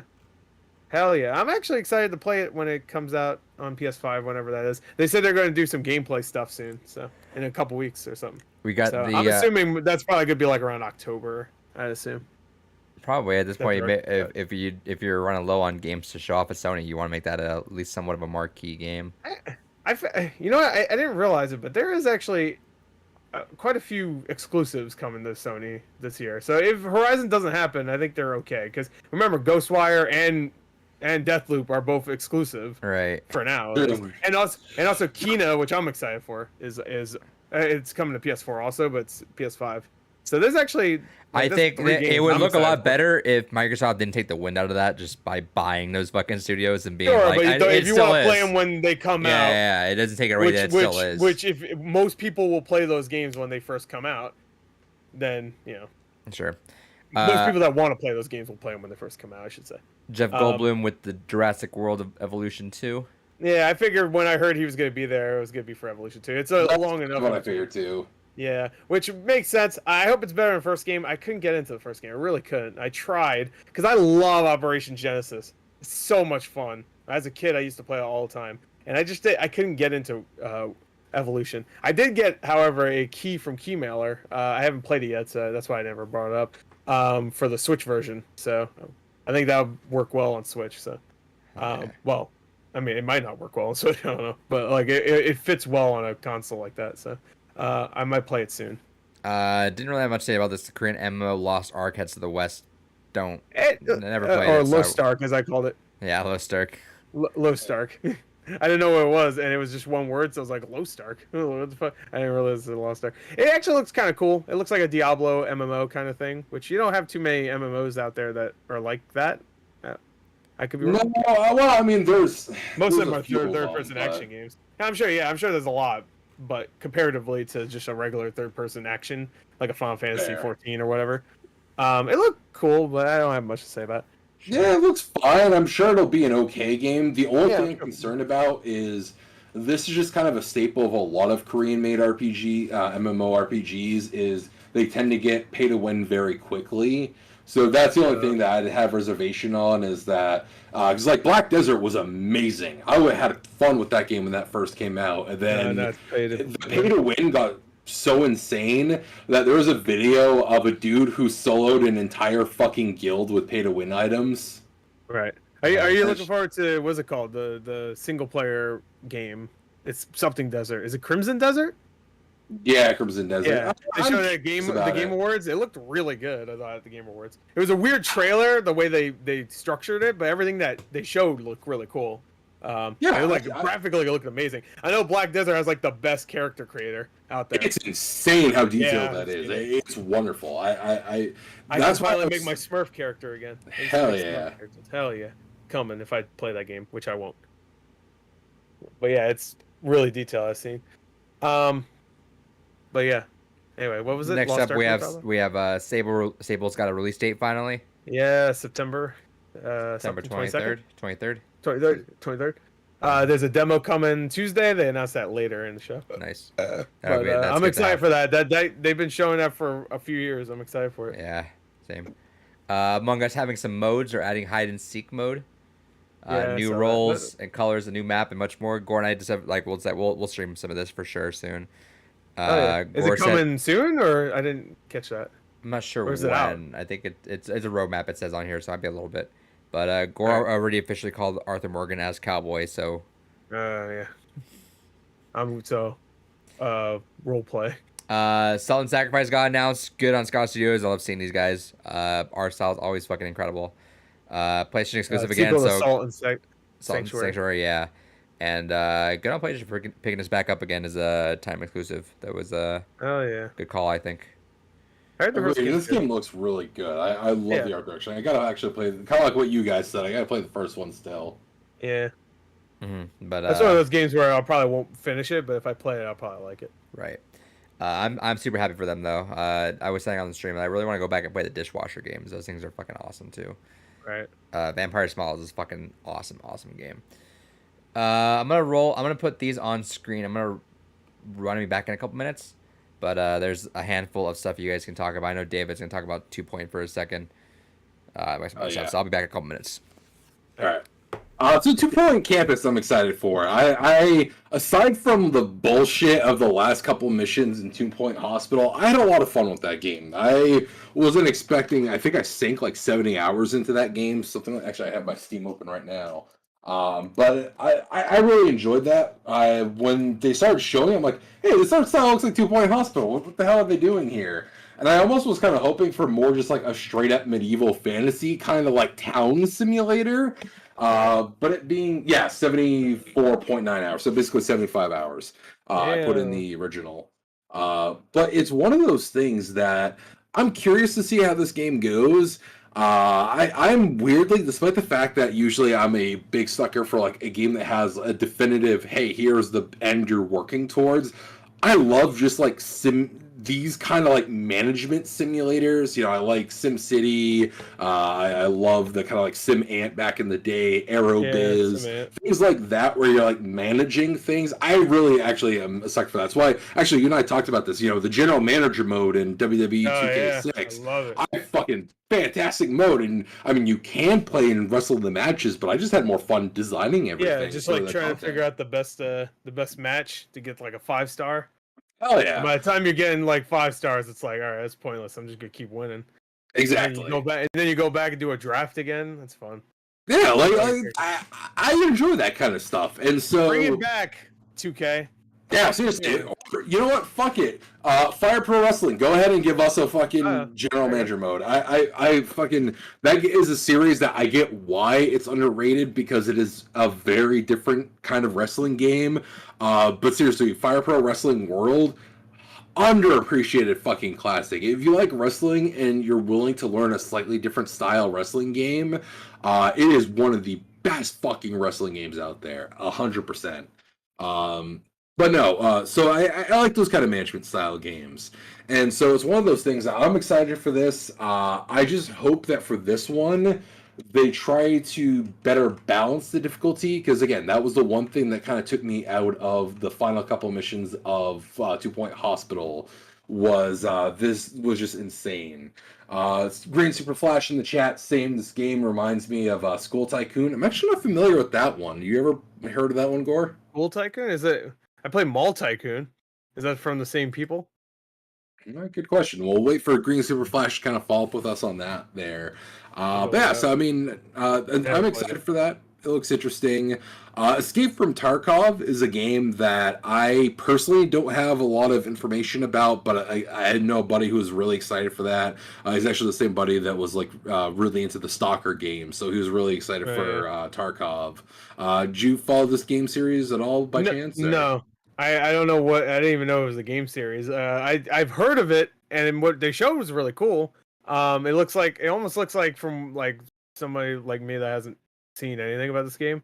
It almost looks like it's like a Rainbow Six if it was more open world, because it's like really, you're being really like careful, and you're searching things like thoroughly and stuff, and it seems like if you get shot a couple times, you're down. That's it. Yeah, the way it was explained to me is it's much more kind of survivally game, kind of like the original Stalker, where you know you have very limited resources, you have very limited room for resources, and it's very much you fucking play realistically and you hope for the best kind of game. Green Super Flash in the chat, yeah, I believe so too. Mall Tycoon, School Tycoon, being by the same people. Okay, yeah, I played Mall Tycoon, so it's probably good. I remember enjoying Mall Tycoon. One of them, I played a Mall Tycoon game. I don't Mm. remember which one it was. It's called Mall Tycoon something. But yeah, Escape from Tarkov looks cool. Doesn't seem like it'll probably go to consoles anytime soon. I guess No, it's it'll been probably be a little bit.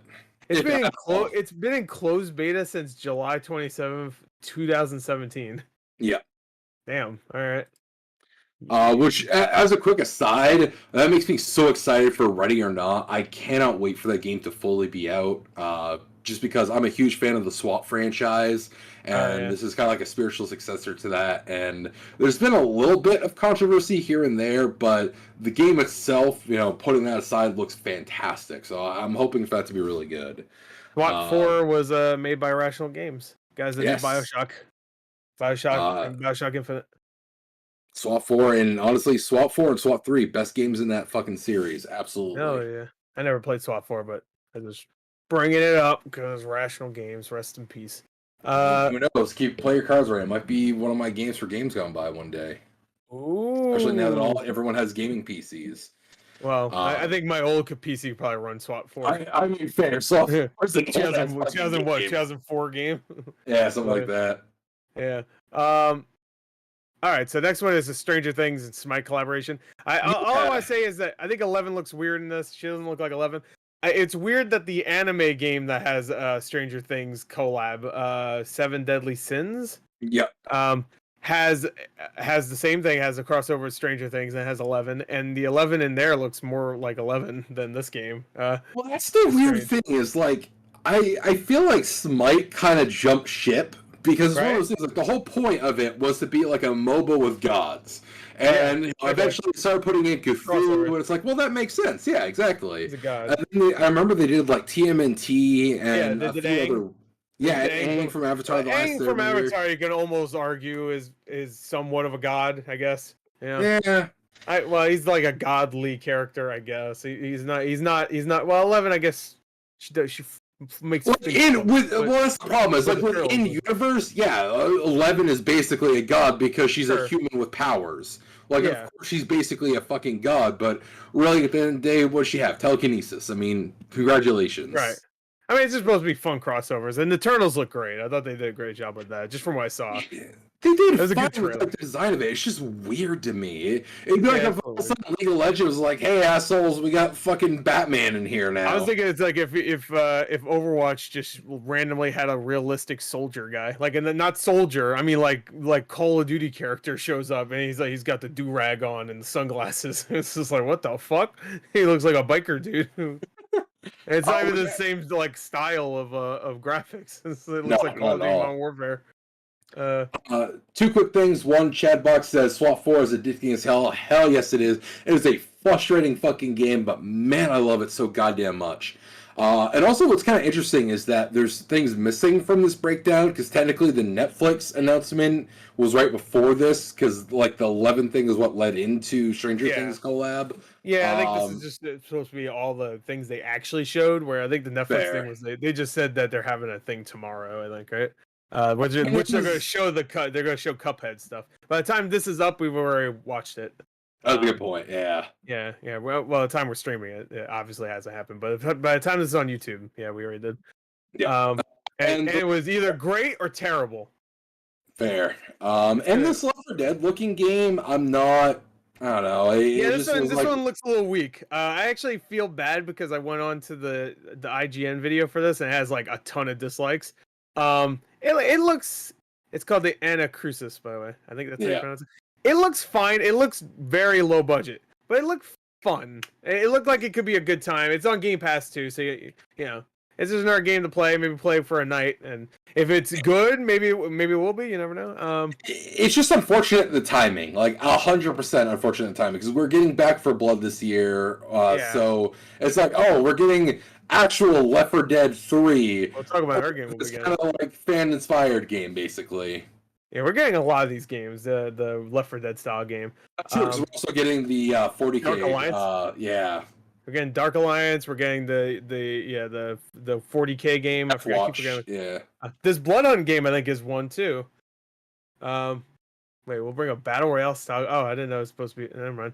They didn't make that apparent that it's a battle royale game. Bloodhunt's a battle royale. Whatever. It's weird. Vampire the Masquerade Battle Royale is not what I expected. I really thought it was just gonna be. I'll write about that like in a second, but what's that fucking? What was that battle royale game that came out with spells and shit? Spellbinder or Spellbound, something like that. Spellbreak, I think maybe. Spellbreak, yeah. Which I was so excited for that died. game until it was announced as a fucking goddamn Battle royale. Yeah. That game's It's dead. like a 6v6 deathmatch, but I'm like, the game's designed around the battle royale mechanics. You've already ruined it. Yeah. So it's just like games that don't need to be battle royales, just keep becoming. I mean, whatever. Anyway, we should talk about the new label for Coach Media. Is that how you pronounce it? Or Koch? Co. Co. Yeah. Which actually, as a quick aside to that, because they showed off just like a lot of game titles. Oh, okay, that actually is in here. Because I saw the Gungrave thing. I was like, wait, Yeah. there's no There's a new Gungrave game. I remember game. I remember them announcing a Gungrave game, like I think last year, and I saw a little bit of gameplay. It looked like one of the Gungrave games on PS2, so which are fun games. I liked them. I heard that VR game is fucking garbage though. I forgot what it's called. Didn't really just look into the VR one at all. I think the VR game is just the PS2 game except VR. I could be wrong. Oh, but, gotcha. I think it is, but Overdose that was the second one, right? Overdose. Yes. Yeah, that was fun. I liked the original. I liked it so much I wanted to watch the anime. I watched a little bit of it, but I remember for it was fun. Which one was the one on PS3? Damnation. Gungrave? Sorry. I think you're talking about Painkiller. We're talking about Gungrave. Yeah, no. Painkiller. Yeah, that game's really expensive now. Oh, man. Is wait, Hell and Damnation is? I'm pretty sure. Yeah. I had I had a demo disc, or not demo disc, a a pre-release one that is sent to only reviewers. Oh, like it not. Oh, I got rid of it too. Well, no, that's not what I'm making that face for. Right now, a complete box copy. No, that can't be right. Yeah, it sells for over $400. That's the official game. So that disc might have been worth a lot. Yeah. So what happened is they sent that to me in a jewel case, just the game, and it says like not for resale or something on it, and I held on to it for a while. That would have been worth a lot. You fucked up. You stupid asshole. I think I did to fuck up on that. Here's what happened with that is they sent that to me. You don't get to talk for the rest of the podcast. They sent that to me, and then they delayed the game. So I had the game for like. I think when it came out, I think it was like a really like limited run. I remember it not really coming out officially. Yeah, Let me go hate myself. Let me see if there's any on eBay. I was actually gonna do that right now. If you want to, I want to hate you. What you have to do with that though? I remember that was one thing that I hate myself the most with. Is one of the few times Adrian was able to back in the day hook me up with pre-release kit stuff. Was that Warriors of Troy game there? That was basically the Dynasty Warriors with the Troy setting. Man, I wish I still had that pre-release kit because fuck, there's so much of the cool shit that kind of came with that I'm like, man, fucking dumb times. Are you sure it said not for resale? It was a white disc. I'm pretty sure it did. That would have been like one of a kind. Well, not one of a kind, but like I'm sure there's very few that exist. And I'm sure any other reviewer probably just threw it away too. Yeah, like fuck this. I hate that. I heard it was a piece of shit game too. So, which sucks. I love Painkiller, and when they announced that, I was like, that's cool. Hell yeah. Yeah, that probably would have been worth a lot of money. I didn't realize that's what they announced while we were watching it, but like I didn't realize that at all. And then I watched another reaction. I was like, oh, I thought they were just saying they own Painkiller now. No, they're making one. They said they're making a new one. I was like, oh. I mean, that's like a Skate 4 announcement. I wouldn't fucking lose my shit for that. Like, they probably decided that this morning. Yeah, probably. Hey, Painkiller's great. Painkiller's a lot of fun. It's like Painkiller Black Edition. I spent so much fucking time in that game. Painkiller is Serious Sam if it wasn't goofy, and it was like way more metal. Yeah, it's pretty cool. It also has like the what's that? The bolt gun or whatever. Like, don't you like? I remember there's a weapon where you shoot it and they stick to the wall. Yeah. That's fucking dope. It's been a little while since I've played a Painkiller game. I think the last one I played was on the original Xbox. I've only ever played them on PC, but I didn't have a PC. So fucking good. I might have played on PC actually. Tales of Rise. Don't Tales of care. Arise. I'm looking forward to it. I know you don't care about Tales games. I'm looking forward to it. It's looking very not Tales though, from the few things I've played of Tales. Like just the way it looks more like a. I don't know, it was like reminding me of like Fire Emblem Three Houses or something, like not story wise, just like the characters and stuff. Sure. I don't know. I mean, I guess that's what happens when you move over to a different engine. Like they moved over to Unreal Engine 4 for this one. Fast and Furious cars in Rocket League. Yeah, which I guess I didn't realize, but they already had Fast and Furious cars in Rocket League. So Yeah. Now Yeah, I that you didn't know mention it, I that. forgot. They had Fast 8's car in it. Fast 8. You mean Fate of the Furious? Come on. Fate. Fate of the Face. I guess I forgot. I Furious. missed this. That Sky's gonna show up on Switch. Oh yeah, you didn't see that? It has the little Prince too, which is like a classic.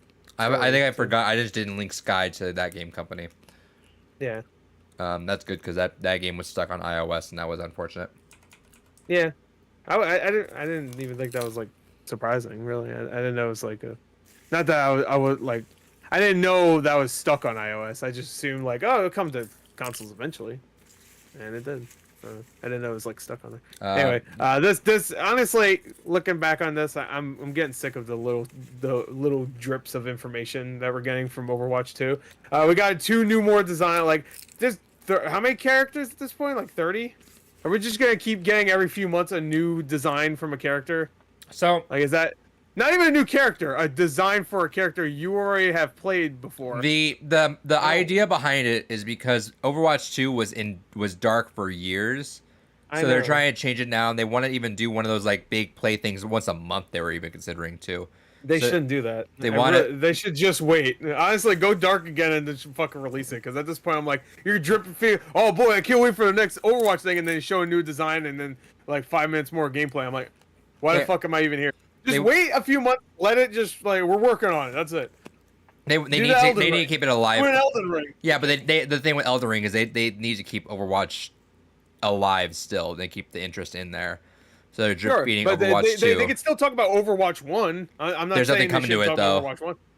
Like all you're getting is patches. I mean, that game is we're not getting new maps really. We got Yeah. a fucking free for all map. Like, who But we're cares? still not getting that, and they're still not talking about Overwatch 1. They're just talking about look at the new redesign that you'll see eventually in Overwatch 2. and It's not like they're redesigning these characters and then putting them in Overwatch 1 right now. No, but that's It's the just- problem is they don't have anything to say about Overwatch 1. The only thing about Overwatch 1 is patches, that's- which doesn't matter I'm now agreeing. because in the grand scheme of things now 6v6 doesn't matter. So any patches they got right now are going to be all moot as soon as Overwatch 2 I know, comes but out. people are getting more and more upset about this. So Are they? honestly at this? Yeah, they are. Look at the dislikes on fucking YouTube. Well, I It's think just it's like- I think it's because I think it's because the caliber of what they announced, sure. But I don't mind drip feeding Yeah. content. I just don't think like this I could have do. been this could have I'm been tired a of it. this could have been a developer thing, like a quick like video, like oh here's a couple things to show you this month or something. But I wouldn't mind the drip feeding if it was like the drips were good, not just Yeah, if there were actual content. yeah. Like if they came out and said Sombra and Baptiste are all like they showed like how they play differently this time, maybe like because I'm sure all of these characters are gonna have like differences, little differences. Like if they came out and said Sombra does this now, we toned her thing down, and then the Baptiste lamp does more. they can't shit. because they're still even changing all that stuff. Like even I think the I know that's why they shouldn't fucking drip feed us like this because it's like they barely have anything to show. It's like oh we just got enough to show for 14 seconds at the well the like fucking, even like what is it called? the Reinhardt thing. Yeah. They announced that Reinhardt would be able to cancel his charge. I know, but that was during a big fucking. No, I thing know, where but they I'm were showing saying other stuff. no. But my That wasn't point, drip. my point is, they announced that Reinhardt could cancel his charge, but in the gameplay thing, no one did it, meaning that they took that ability out once again. So they can't drip feed. Oh, Sombra can now hack 2 things at once or whatever because there's a high likelihood that they're going to take that away or maybe even modify that more. Sure, So- but they could show other things. They could show other characters. I'm sure they have redesigns of some other characters at this point, or just wait and not show something that's 2 characters we've already seen No. with slightly different designs. I agree. Again, that Don't get me wrong. I like the designs. I like what they're doing. I just don't like the way they're presenting what they're doing. I think showing them here it was a bad move just because like all right that wasn't enough. You need to show more if you're gonna step up on the same stage as fucking Elden Ring shows up. Bring your shit. Yeah. That's what I get. And I agree with that. You can step up to the However- same plate that fucking what was it called again? The Fast and Furious Rocket League car. The paralysis or whatever. What was the fucking 4-player game that looked like crap with the aliens? But you know what I'm saying Yeah. is other things, whatever. If you're getting promoted by Fast and Furious for a fucking Rocket League car, we get it. Overwatch 2 showing up, you show some more stuff, but I think this itself, the content itself, wasn't bad if they just made it its own video on Overwatch's YouTube. Hey, here's a quick 2-minute video. Sure. We're just gonna show you. Hey, here's this design. Cool, awesome. But like, if you're gonna be on the stage here, show something else. Like, do something a little bit more. Yeah, that's what I think too. But they didn't. Sure. And that's my problem. Anyway, next game. The Planet of Lana looks great. Yeah. This game looks really good. It's looking like Ori if it had a less depressing environment. And I love the hand Xbox exclusive, graphics. right? Who cares? Everyone that fucking talks about Xbox apparently, fuck. I can't go on the internet without saying, "Oh, there's no exclusives." I'm like, okay, well, there's one, and everyone's like, whatever. I'm sure it's gonna go to Switch a week later or something, or it's gonna be on PC also, or It is on PC. it'll be on PS4 by the end of the year. It's gonna be on the Xbox original, or it's gonna be a limited run PS4 exclusive, or it's gonna be on Gamecom. It's gonna game. I don't know why I pulled that out. Fucking Tiger Electronics bullshit. Hell yeah. No, I always real wanted quick. one of those, actually. I'll eventually get one for my collection. Same with like the Tiger Engage. R-Zone or whatever the fuck it's called. R-Zone, yeah, R-Zone's Yeah. embarrassing. I really will want to get engage. eventually I too. really want to engage. Stop Skeletons for Fighting just did a video for Engage. Saw the two It made me videos, want but one they're even so more. good. Are they more expensive now? Yeah.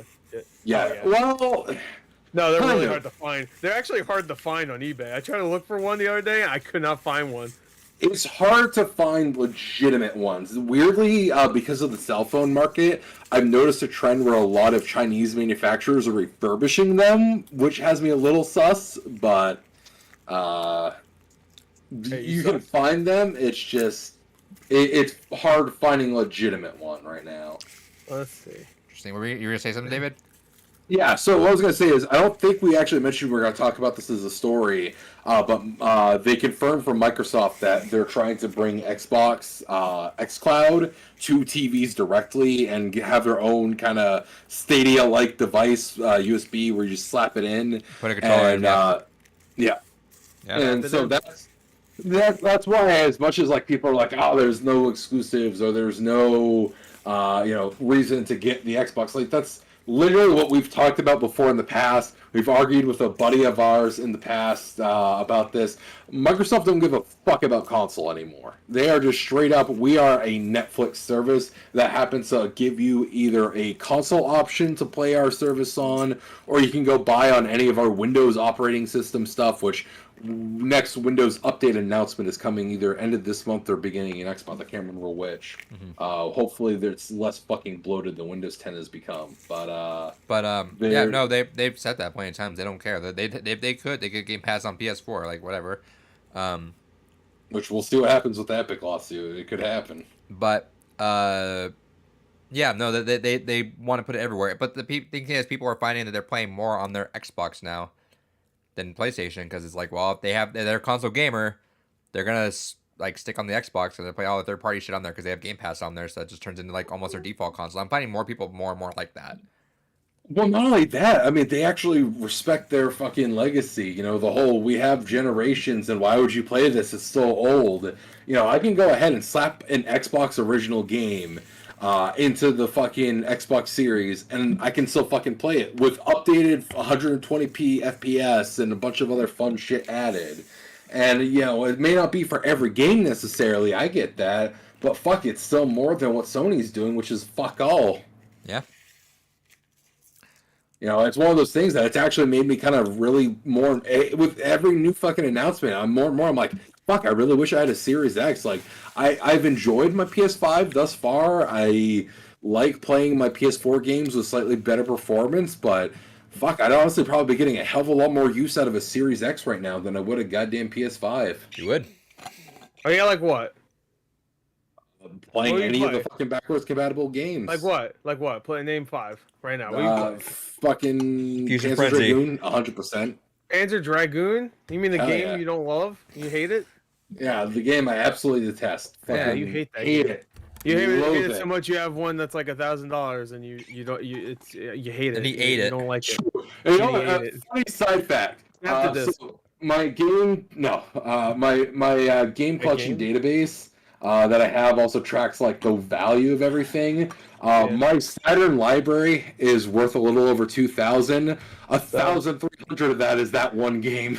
Yeah, that's not surprising. I mean, I think the same thing with my PS2 collection. Like, I think that no, like I don't know the value of everything, but like probably the most of the value is my top 3 games, which are Rule of Rose, Haunting Ground, and I think Echo Night Beyond.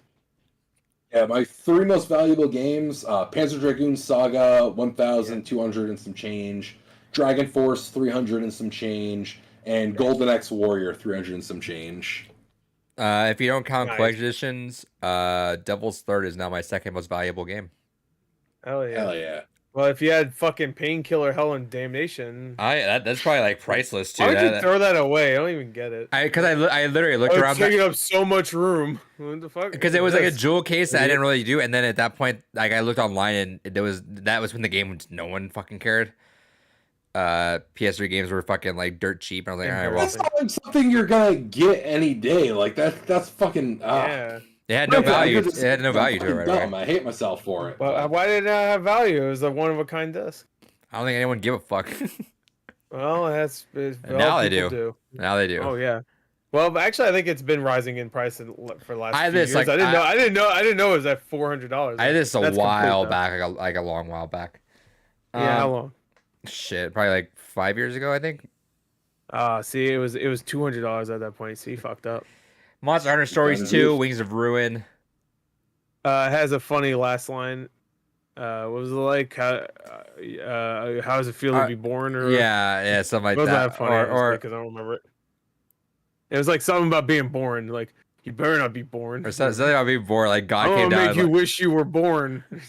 Like, I don't know. Something. Yeah. I'm not into Monster Hunter that much. And I'm definitely not I'm into into Monster Hunter, but not stories. It just was never. I heard a lot of people for me. don't like Monster Hunter stories on principle. But Monster Hunter fans don't like stories too because of just on principle because it's like it's not even close to like why does it have the Monster Hunter name besides it having some of the monsters? I guess that's about it. Yeah. I don't know. I mean, I don't give a shit. I don't play them. Endless Dungeon looking fun. I heard the original game, which was like I think a web game, right? It wasn't like a. It's on Steam. I think it was like it started off like a Flash game or something. I think it was like just a little game, and then it got bigger and bigger and became its own thing. I could be wrong, but I always heard about it. They announced it back at the Game Awards, and it looks good. I don't know. All right, let's talk about this fucking thing. 2B is in Fall Guys. Why 2B? Like, the fucking little machines would have been perfect. Right? Yeah. Because no one give a fuck about those versus 2B. Well, they should have had 2B end that then. Don't they usually do like 2 costumes? Not all the time. Well, they should. They should. One of them should be free too. Like, that was perfect. That would have been wonderful for it. Yeah, but 2B would sell more. Imagine seeing like it should have been the Little Robot free.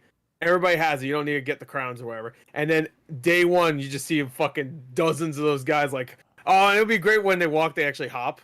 It'd be funny, but yeah, but no, like 2B's like people know who 2B is. People probably wouldn't be able to recognize the robots comparatively. I mean, if people know who 2B is, I would say they'd still recognize the robot. They wouldn't know what the robot is exactly, but they recognize it. I couldn't before I played. It shouldn't be just the robot. It should have been 2B also. Sure, before I played it though, I knew who 2B was. I never knew the robot. I said the robot, but I also played the original. Sure. Not that the original has the robot, but it has things that look like the robot. Mm-hmm. Yeah. So it's very much something that belongs to that franchise. If it was what's his name's face, Emil's face, then, then like it's just a little robot with his face or something. You'd be mixing things up. 2B makes sense. The one thing I thought would have made more sense is maybe like the newer Nier character, but but I think people just know 2B so well at this point. Yeah, 2B, but like timing wise, it would have been. Sure. Like, I mean, that one just came out. I'm definitely gonna grind some Fall Guys this weekend. So or Akane. Akane would have been good. Yeah, from 999. Yeah. Oh, no, not Akane. I'm sorry. Kaine. Excuse me. Too many fucking characters. I'll definitely be grinding Fall Guys to try to get that 10 trophies or crowns before that, because it's gonna be a lot of fucking time now. It took a long time to try to get the Cuphead one. I think was the last one I did. Well, anyway, she looks fucked up. Yeah, I so I like one comment on Gore's stream was like, "Damn, Cuphead really fucked up 2B." Yeah. That'll be thick. There was one like, damn, they made her too thick now, which is true. She is too thick now. I don't really care about it. Deviation Games is a new studio. The way they announced this was really weird because they said like, yeah, we have Jeff. I know you're worried. We have plenty of money to work with, and you can even tell Jeff was probably weirded out by that statement. Like you couldn't see him at that point, but I just felt it, and I was like, that's a weird statement to say. Like, why would you say that? Right. And then it's revealed that PlayStation bought them. No, they're in a They made partnership them. with them. All right, sure. So, like Jade Raymond and that. But they're Haven. in the studio, so. It's Jade Raymond and Haven, the same exact story with that, where they made a new studio and players are like, all right, cool, make us an IP. We'll Partnership just means pre-bought. Yeah, like they're gonna buy them. It's no trial run for buying. No, not Yeah, really. they're gonna buy them eventually. If their games are good, they'll buy them. Eventually, they're pre-bought. They have their eyes, just like fucking Insomniac. It took a little while, but At that point, I would have assumed Kojima Production would have got bought by Sony. Oh, but he's still new. He's only been around for a few years. Insomniac was around for like 20 years, and then they bought him. Then they got him. You know, so you better watch out. And if they make like 3 games in the next few years or something, then they're gonna get bought. You better watch out.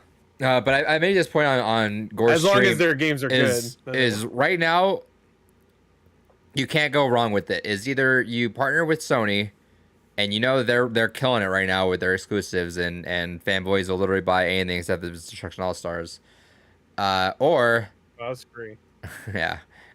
Or you get bought by Microsoft and you just have that stability money and you're like, cool. So you either get partnership, which is fucking awesome. Everything's great. Good guy, Microsoft. You either get a partnership with Sony and you get like a lot of leeway and a lot of work toward you making a really awesome high selling game, or you partnership with Microsoft and you just kind of go at your own pace. Like they're both wildly fantastic propositions. I'm sure every developer would love, well, not everyone, but like a lot of them would love to have. Hey, that fucking guy that was on I guess Dave Anthony, when he was up on stage, he was like, "Yeah, man, I'm really excited about it." He couldn't handle how excited he was. Like he seemed like he was about to burst. Like, ooh, he was so excited about having that Sony money. Look up him talking to Jeff again. He was like fucking like he couldn't stop smiling. Yeah, like, so I'm really excited about that money. I mean, about making games. But that's it's interesting because you're starting at the idea of how Sony and Microsoft are going to have different approaches. Sony's going to do a lot of partnerships, like they were with like Bethesda with Deathloop and Ghostwire. I'm not saying they're gonna have a lot of partnerships. No, they will, I think. But Deathloop and Ghostwire, then they got Final Fantasy with that. I mean, they're not gonna buy a lot of people. I'm just saying these guys, if they do well in the next 10 or so years, they're gonna get bought. If these guys kill it with like 10 out of 10 games out of nowhere, then yeah, Sony would probably do you that. don't even need 10 out of 10 games as long as they do well. Like Sony's not that big an acquisition. It's gonna do well. Hey, Housemark is gonna get bought. No, they might, but I mean, like, Sony's just not that big in buying everyone though, because if Housemark makes one more game that's really great in the next couple of years, they're gonna get bought. Like that sells well.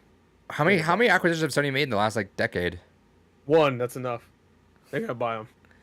I know. I'm predicting it. Sony's just gonna keep buying shit that's doing well. I'd be shocked if they. I don't think they're that big in buying. They bought Insomniac. That's sure. and the Sobo or whatever the fuck. Asabi or wherever the Asubu, the robot guys. And guess what? Guess what just came out a few months ago that was really good. That Robo game. The way I'd see it though is it makes more sense. Like, why would Sony spend money buying you when they'll just give you money to partner with you and they have no? If you do bad, right?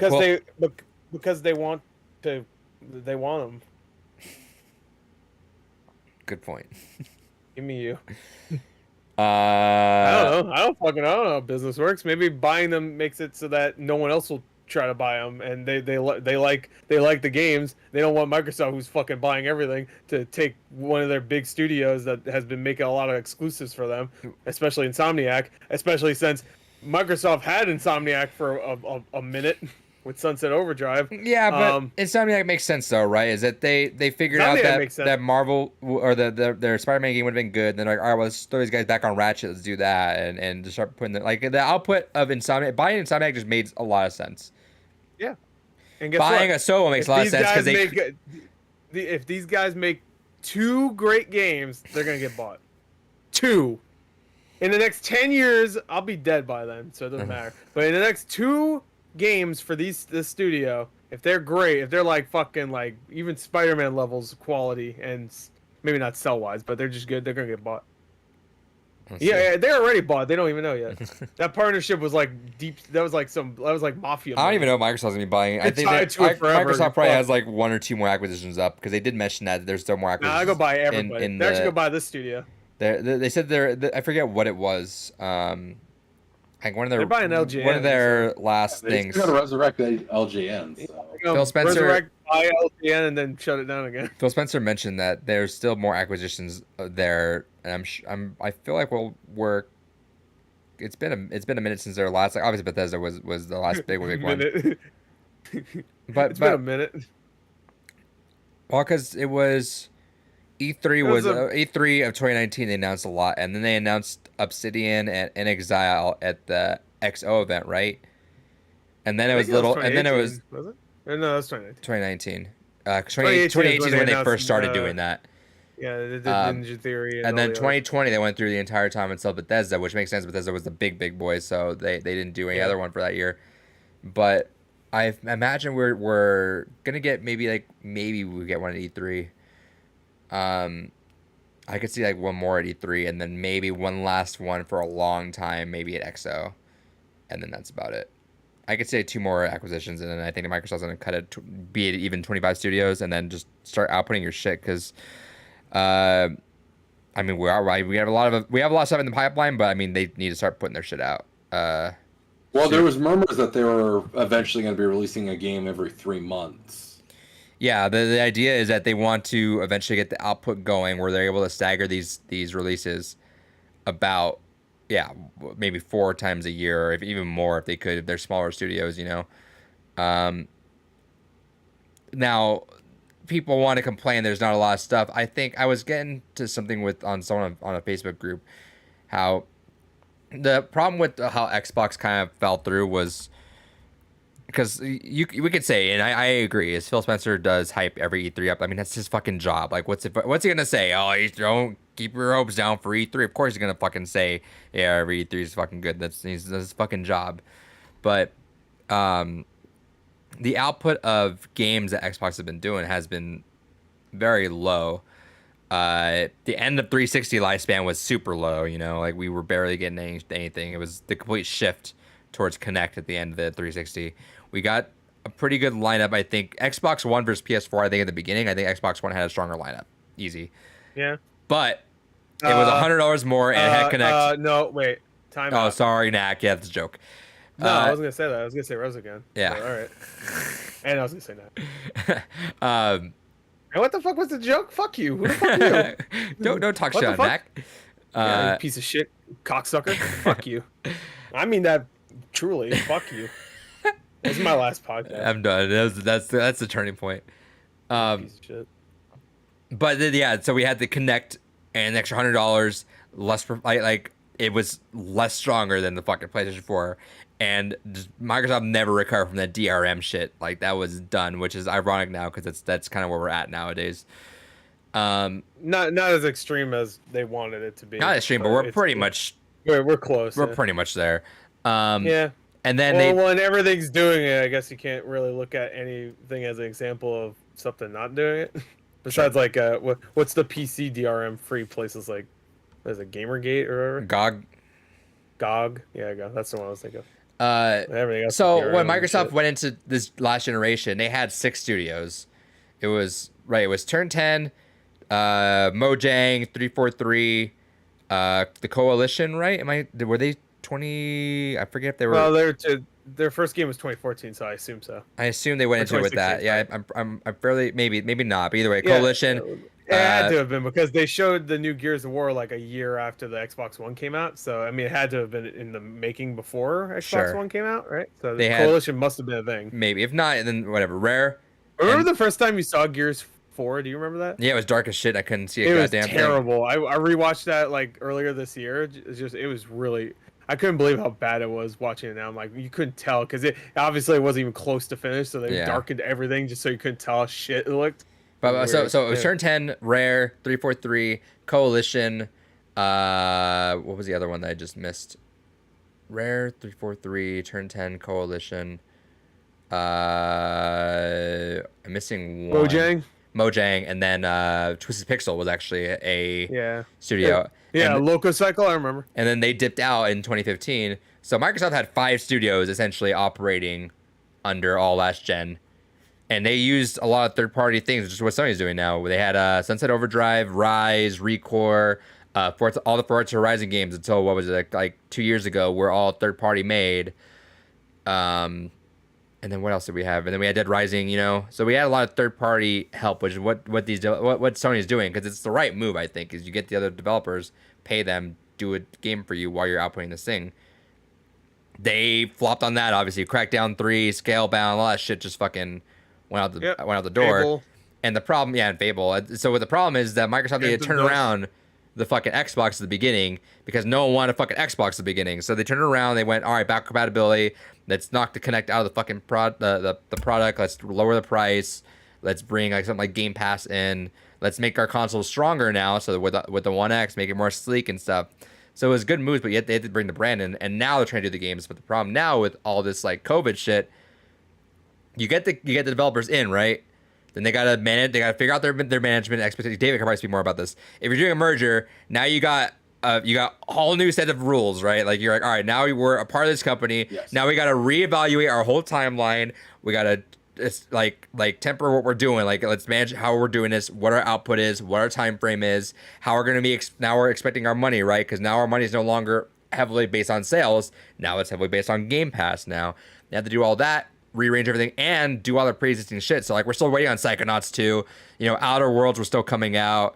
Wasteland 3 was still happening. You know, Save Decay 2 was to PS4 anyway. Save Decay 2 was like still like actively in the like I post like it was out, but they were still like making stuff for it. So like all this stuff was still happening. So now the developers had to finish that shit. And now they had to start developing stuff, and then COVID hits, and that slows everything down. So, like, it makes sense why there's no games and why it just seems like there's this never-ending cycle of just no games on Xbox. But, like, sooner or later, it's gonna happen. It sounds dumb, but it's going to happen. I know it's gonna happen. They already announced a bunch of shit. But people, for whatever reason, just feel like it's not happening right now. Yeah, and I said, like, that sucks. But, I mean, people, for some reason... They should have had at least one thing for their new console. And I knew they were going to until Halo looked like fucking 2005 game. And 343 is a major blemish on that fucking record where it's like someone at the studio... If Infinite does not bring back a Halo legacy like it was back in, like, the 360 era, then that studio needs to get revamped, and someone needs to fucking go in and purge that whole studio because they have had a whole Sell them to Sony. Yeah, they had a whole ass trilogy, 4, 5, and if Infinite doesn't do well, then something went wrong. You gotta fucking start gutting that shit and figure it out because that Halo should have had. There should have been no reason that Bungie should have left, and Halo just could not have kept going. Reach was just great. Reach was fine. There was still expectations going into 4. There was no reason why it should just fucking taper off like that. And I know they tried way too hard to make it something that they want to make it their own, which I get it, but at the same time too, it's not your own. It should have just been a better Halo. It should have been Halo, except now it's Call of Duty, and now it's like weapon drops everywhere, and now there's mechs. No, I was about to say that they don't need to be. They need to actually keep it fresh and do stuff like sprint and obviously all that. They can keep it fresh without also sacrificing its identity. Sure. Which I think Halo 4, I really liked the multiplayer, but it didn't feel exactly like Halo. Yeah, like, I agree. It had Halo. That was one of the weakest. Halo trappings, but overall it didn't. One of the weakest Halos. I think Halo 4 has the best character stuff in the original games. You could say Halo Reach, but Halo Reach, even though it is sad towards the end, you don't know those characters really, so like you really don't. Like you spend time with them, and it's like Rogue One. It's like it's tragic because they're doing a good deed, and then they Yeah, but like I feel like But, with you didn't really need to know the characters; you just needed to know their situation, and I feel like yeah, I that's know. what That's what I'm carries saying. Reach the most. Yeah, that's what I'm saying. You feel bad for them because even if they have no character, they're in a situation where they're doing good. They're doing a good thing, just like Rogue One. But you don't really know them as people. Where I think Halo 4 did a good job of like really making Master Chief feel like a more of a human or like a human Fair. peer. Because in the first 3 games, he's almost not a joke, but he's one-liner guy. Boo. He's like fish in this fight. Yeah. And he's cool. I love Master Chief, but he's not. 4 is the first time I felt like he was actually a human, and ever since then they've been trying to do that more and more. By they had For better or worse, Halo, though, some people don't like that. the Halo Fall of Reach animated, which I know is based on the book, right? Right. Like, I never read them. But But going back to it, there's a very obvious reason that people want to be down out like, oh, Microsoft has a history of fucking canceling shit. yeah. They should if they canceled Scalebound and didn't cancel Crackdown 3, that should tell you what the fucking status of Scalebound probably was. There's no way Scalebound was. You worse can than say that all you Crackdown. want. We don't know Yeah, more. you could say it was. Too. We don't. Like, what does that mean? But like the logic behind that says a lot. I also, think. Fable Legends was pretty much done, and people played it at conventions and really liked it, and they canceled it before it even came out. So how about that? Like, people liked it at conventions. When did they get canceled? I watched people preview it saying it was really fun, and then they they had a closed beta, and that was it. It never came out. Didn't they? Well, they got rid of all Lionhead though, didn't they? After it got I think it was the same day they canceled that. They also Yeah, shut so down that might have Lionhead, been that might have been just the whole thing, is they were just they But got rid of it- the whole studio for some right? It reason. might have been, but we don't know. But I'm saying, like- they could have still gave that game to another studio I- to finish it I up just too, felt besides just throw years of work out. So Sure, but I think people are putting in a lot of like people think Scalebound's this fucking incredible thing just because it's made by Platinum, no, and I we didn't don't think it was an know. incredible thing. I don't- thought it looked fun. I don't know. Sure, but I mean, at the end of the I day, didn't think it looked rough at all. I don't see how it looked rough. Just because you're shooting an arrow and it's a little slow at one point, I wouldn't say it looked rough. but if they were able to cancel that, but they didn't cancel Crackdown 3, I think that there's a thing behind that. They you also know? canceled Fable Legends, which They was got- they- almost they done. cracked the That's whole fact. studio, though. It was almost done. That's the whole studio. So they could have gave their almost done game to a different studio. Right now they have 20 studios probably doing fucking nothing, and they have this full game that's pretty much done. They could bring it back, but no, let's do a new Fable. But wouldn't One thing that, I wouldn't think that, that's cool though is if they added that to the new Fable, just What- like as a fucking like thing. wouldn't that have been like? Because it was almost done, from what I heard. But hold on. So David, I mean, again, I don't know a lot of business stuff. If they took someone else's project, gave it to other people, and didn't pay those people properly for that work, I isn't didn't that say all- don't pay but- them. but they- Licensing. there's a whole thing behind that though, right? Or am I crazy? It's entirely on the licensing. Whoever owns the right to the license is the one that would control that. Where presumably Microsoft holds the rights They to the do license. because they're making a new Fable. Exactly. Yeah, so Chris is in the right in that. And also, like, Microsoft- look at Gearbox. Gearbox didn't own. No, Duke no, I'm Nukem not forever saying when they it first- can't- They they bought can't. it, and then they finished it, and then they released it, and it was a piece of shit. But whatever. Fable Legends, I've heard pretty much nothing but good things. It was a fun game. But then also, but we can also say that at the end of the day, right? If there was closed things behind that, we don't know what the end product was. Sure, we could say that, but I'm telling you things I heard from people that played it. So we could say like, when did well, I get- maybe if you played it, you get cancer. Like I could say When did anything. that Like I forgot when did it get canceled? 2012? no, it was like I think it was after Scalebound. Scalebound was like early 2016. could be wrong. Oh. Fable Legends got announced like in 2014. I think. There's a looper.com article on why it got canceled. I'm kind of curious. Hold on. Because Scalebound. Yeah, Scalebound. Thanks, Scalebound, dicks. They said It was a nightmare to produce. most rely on peer model new on that, yada yada. Uh-huh. The studio is pressured to make the game as a service, a model Lion had never Yeah. tackled before. That's led to concepts behind Fable Legends. I feel like Lionhead was just I don't know. Lionhead was a Like, I mess. love Fable, but Lionhead Studios seems like I don't know. Handling players' Oh, character shit, death and revival proved a challenge. The devs cannot agree on how to implement potions. This design was longer than Fable 3 Gnome Nose. I thought I was gonna say it was worse than Fable 3 just because Fable 3 was rushed. Hey Nick, we appreciate you What coming a out, rush man. You game. take care. You have a good night. Good night. We're almost done. Right? No. What? We're at like almost the end of the stuff they showed. Some say Fable Legend was a bad idea. Fable Legend was likely just business. There you go. Okay, likely. And So Scalebound its just budget likely was been 75 business. million. Okay. I'm sure Scalebound had around this either not the same No, it budget, was but not pretty 75 big one. million. I didn't say it was 70. I was gonna say Scalebound probably likely had a big budget too. Not 75 million. I mean, it wasn't a fucking live service game, so. But so then hypothetically, so if they closed Lionhead, yeah. what would their I mean, they closed Platinum Games, but if they owned them, they might have. Who fucking knows? No, so let's say they close Lionhead. They Okay. owned Lionhead. No, but okay, I just want let's make a hypothetical. I don't really care where this goes. I want to make the hypothetical. All of it's been is If they close Lionhead and they cancel Fable Legends, what's the thought process? And let me ask David on this. What's the thought process behind canceling the whole project for Fable Legends? What do you think would be like? Use your as if you're making CEO money. If you close Lionhead and shut down Fable Legends, is it because you want to give it to the developer and make them figure out the mess and cost more money? I imagine that's kind of the thought process there. It depends entirely on what else is happening behind the scenes. Did the management team, like the senior project management leadership team, decide that this wasn't worth it? Did they have a restructuring at the same time? There's a lot of factors that go into decision making. Generally speaking, a company wants to double down because they want to get some kind of return on investment. It's never... The only time a company really likes to cut losses is when there's no other choice.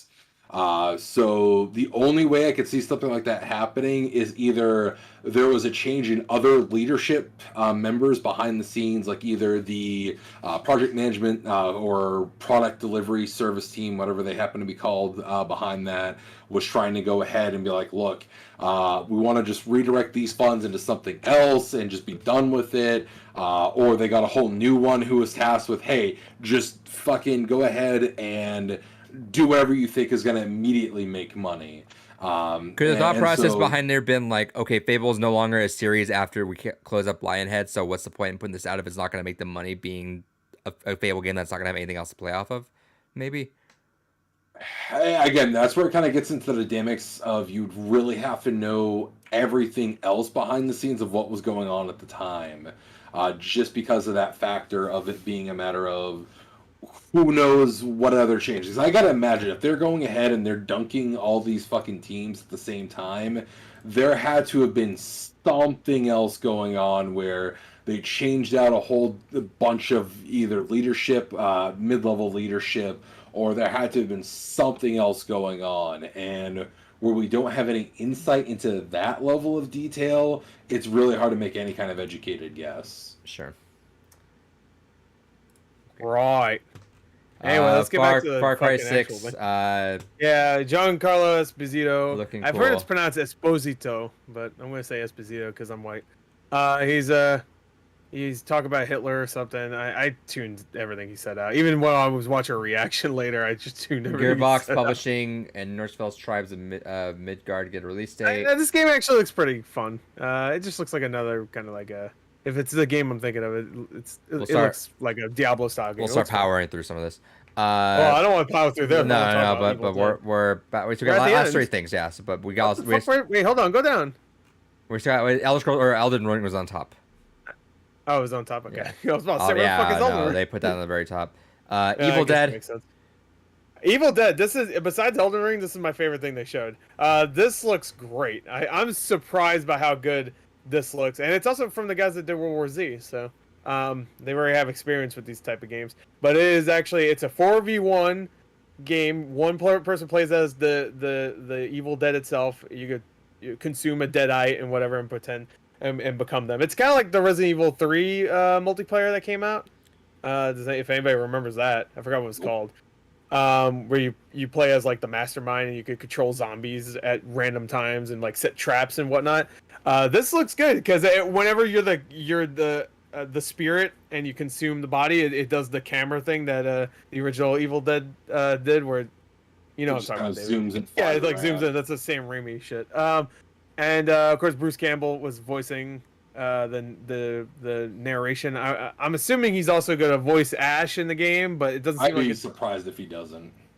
Yeah, well, the thing is that it looks like it's going to just be a multiplayer game. So if he does voice him, it'll be like, "Yeah, come here," it'll be like that. It's just like, hey, Give me you. give me you. Hey, yeah. I'm trying to think of an Ash thing to say. Yeah, boomstick. Yeah. Shop smart. Shop smart. Shop S smart. Yeah. This is my boomstick. But I like that they have like two generic looking characters. They almost look like kind of characters you see in the original game. And they have a night guy, which is straight out from Army of Darkness, which is cool. I wish they had characters that were from the movies. I don't think they are. None of them look familiar. Yeah, they're too generic. There is a guy that has that hair in Evil Dead 2, so I don't know. But Maybe from the comics. maybe, or maybe this will have somewhat of a story. But the night guy's cool. I like him. So, but then at the whole game actually looks well made. It looks like it actually has like a good combat system and stuff. What were we gonna say? Yeah. I'm sorry. No, never mind. Well, and it's doing the Friday the 13th thing where you have a whole, like, you have objectives to do to get to escape. But in this one, you're actually stopping the Necronomicon, which is cool. So you have to do a whole bunch of different objectives. And then at the end, Evil Ash appears. I thought that was cool. Evil Ash is from Army of Darkness. Yeah, what were we gonna say? No, don't worry about it. Okay. This is good though. I'm excited for this. It looks great. It's supposed to come out this year. I wonder when. I'm assuming October, maybe. Probably. That makes sense. But it's too close to Back for Blood, though. That comes out in October now. So, and even though it's not exactly the same, it's close enough. I think that it might. I don't know. And Back for Blood, I think people are really hyped for. Speaking so of that, I hope it doesn't get buried. Chatbox says, "Hell yeah, Evil Dead looks fun. Glad they got Bruce Campbell." Yeah. Also, when are we getting that Alien game? The Alien, the multiplayer game that they announced? That's also a Left 4 Dead game. Not sure. I forgot what it's called. Infinity Stone. Fire Team, I think it might have been called. Chatbox asks, you might know this, Gort. Speaking of, have they announced when RE Verse is coming out? No, they haven't, but they're doing a Capcom thing on Monday, and I have a feeling they're just gonna say it's out now. Sure. Back for Blood. That. They'll be like, it's going live later today or something, because it was supposed to be there when the game came out last month. Mm-hmm. But Yeah. hell, even on the box for Resident Evil 8, it says includes reverse. So I wouldn't be too excited. I wouldn't be too excited for that because that looks like it's going to be a piece of shit. But Hey, really quick, let me throw this back to you guys before we do this Back for Blood. In an effort to make podcasting easier next week, do we want to record live reactions of what we thought maybe the night of some of these E3 things, or do you want to just straight up just do a mega podcast on Thursday? I won't have time, so you want to just piece this out? What we could do is we could condense it. We don't need to. I haven't said we're taking time with this. That's why I'm worried if we're piecing together No. Because I think what we should do is when we talk about every conference next week, we go through the best things that we don't because Ubisoft's gonna have. I'm sure they're gonna be like, new Rainbow Six Siege update. No, I ain't talking about that shit. We'll just talk about what we find the most interesting next week. Agreed. I think we should come with a list of the things we actually want to talk about. Quickly compare notes, so that way we can just make sure we're talking about the subject at the same time, and then go from there. Yeah. Because I'm back to working 60 hours a week again. So. Yeah. So I don't think we need to focus too much on coverage like that. We're not IGN. No, I know. I'm just wondering because we tend to piecemeal a lot of those things, and usually, yeah. But I have a feeling there's gonna be big things, and there's gonna be obvious shit. In this one, there's a lot of stuff we didn't need to really talk about, but sure. But we did because it's the only thing today. So we'll figure it out. Nintendo, I'm sure we'll have a lot of lower there's a Miitopia DLC. I'm like, what the fuck? Maybe right, I'm just cool. curious if anyone wants to record even something after maybe at night, just not even a full ass rundown, but break it up that way we don't have to record that big of a thing. We just do general what we thought of it for a shorter podcast on that Thursday. I don't know. Well, we'll see. We'll figure it out. I won't have time, just point blank. Okay. Well, either way, it just anything would make it so. Even if Gore and I were doing impressions, then it'd be easier podcast for you on Thursday than David. What else he wants to talk about stuff? He can bring down everything he wants to write about then, and we'll just reiterate stuff on that. Like you and I, if we went through literally every single thing. Week? You know what I'm saying? Like if you and I literally did, because we're gonna be reacting to this. So if you and I did every single thing, and then David comes like, "Oh, well, these are things I want to talk about. And we'll just talk about those some more because they'll be distance away a little bit. We'll talk about it. Sure, yeah, because David probably doesn't want to talk about most shit because it's all gonna be fucking microtransactions and fuck. Me and Gore are like new skins. I feel like all of Ubisoft's press conference is gonna be because they want to shy away from free full on games or whatever and do more free to play. I have a feeling everything Ubisoft has besides Far Cry 6 will be that. Be like, here's a free to play I don't know, Prince of Persia game. Here's a free to play whatever game. Oh, yeah, I'm not gonna give a fuck about Ubisoft's conference 100%. That's what I'm saying. Yeah, but I'm saying they're also kind of scumbags. But that's what I'm saying is that we could still save David some time if we just cut Ubisoft from a Thursday recording and you and I just do that for the most part. We'll figure it out. I'm just sure. Well, I think it makes more sense to just bring what you want to talk about because otherwise, it's just gonna be weird to go ahead and awkwardly cut. Hey, here's our live impressions at that moment, and then cut back to the regular podcast. That just feels kind of disjointed. No, we did that on Old Palatine's Army though. We would record reactions after a presentation, and then we'd come back after we'd layer it. So Xbox just happened, Nintendo just happened. And then at the end, we came back and all of us all right, well, it's been a couple of days. Let's go back into and what stood out. Who the hell cares? Let's just get over with E3 2022. Chatbox says fucking here. Has to be a new Splinter Cell this time, right? He's been saying that. I've been saying that for 3 years now. Balls and ass. Yeah. All right, Back 4 Blood. No, it's gonna be a card game or some shit. Anyway, but we don't even need to talk about this because this was a teaser for the actual Back 4 Blood. All right, so moving on then. Elden Ring. The big announcement, the big one leading up to it, the one that everybody wanted and everybody was expecting to be at E3 2021 in some capacity, hopefully at least, was Elden Ring, and it's here. Elden Ring. What'd you say? We did it, Reddit. We did it, Reddit. It's here. Gorgeous looking game. Shut the fuck up. It looks great. I'm not. Wait, what? Looks good. No, you love it. Well, why'd you say that? I thought someone said as if they were someone tried to fight them on that. No, From Software is paying for us to love it. Yeah, I wish. Yeah. No, it's just the thing. I wish I was bought. My biggest complaint with Elden Ring is exactly with fucking goddamn Borderlands. It looks fine. It's fucking Demon Souls and Dark Souls all over again. I don't care. But you can summon a horse whenever you want. Who fucking cares? It's probably gonna be that. I'm assuming that means it's gonna be way more open world, right? Why the fuck would you have a horse if it's still Dark Souls, where it's Wow, it looked like that. That tree is gonna be the centerpiece of everything, and.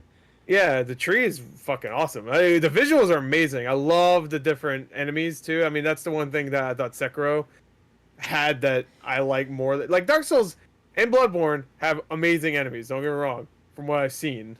But Sekiro had some cool ass looking fucking bad guys. Cool, sweet.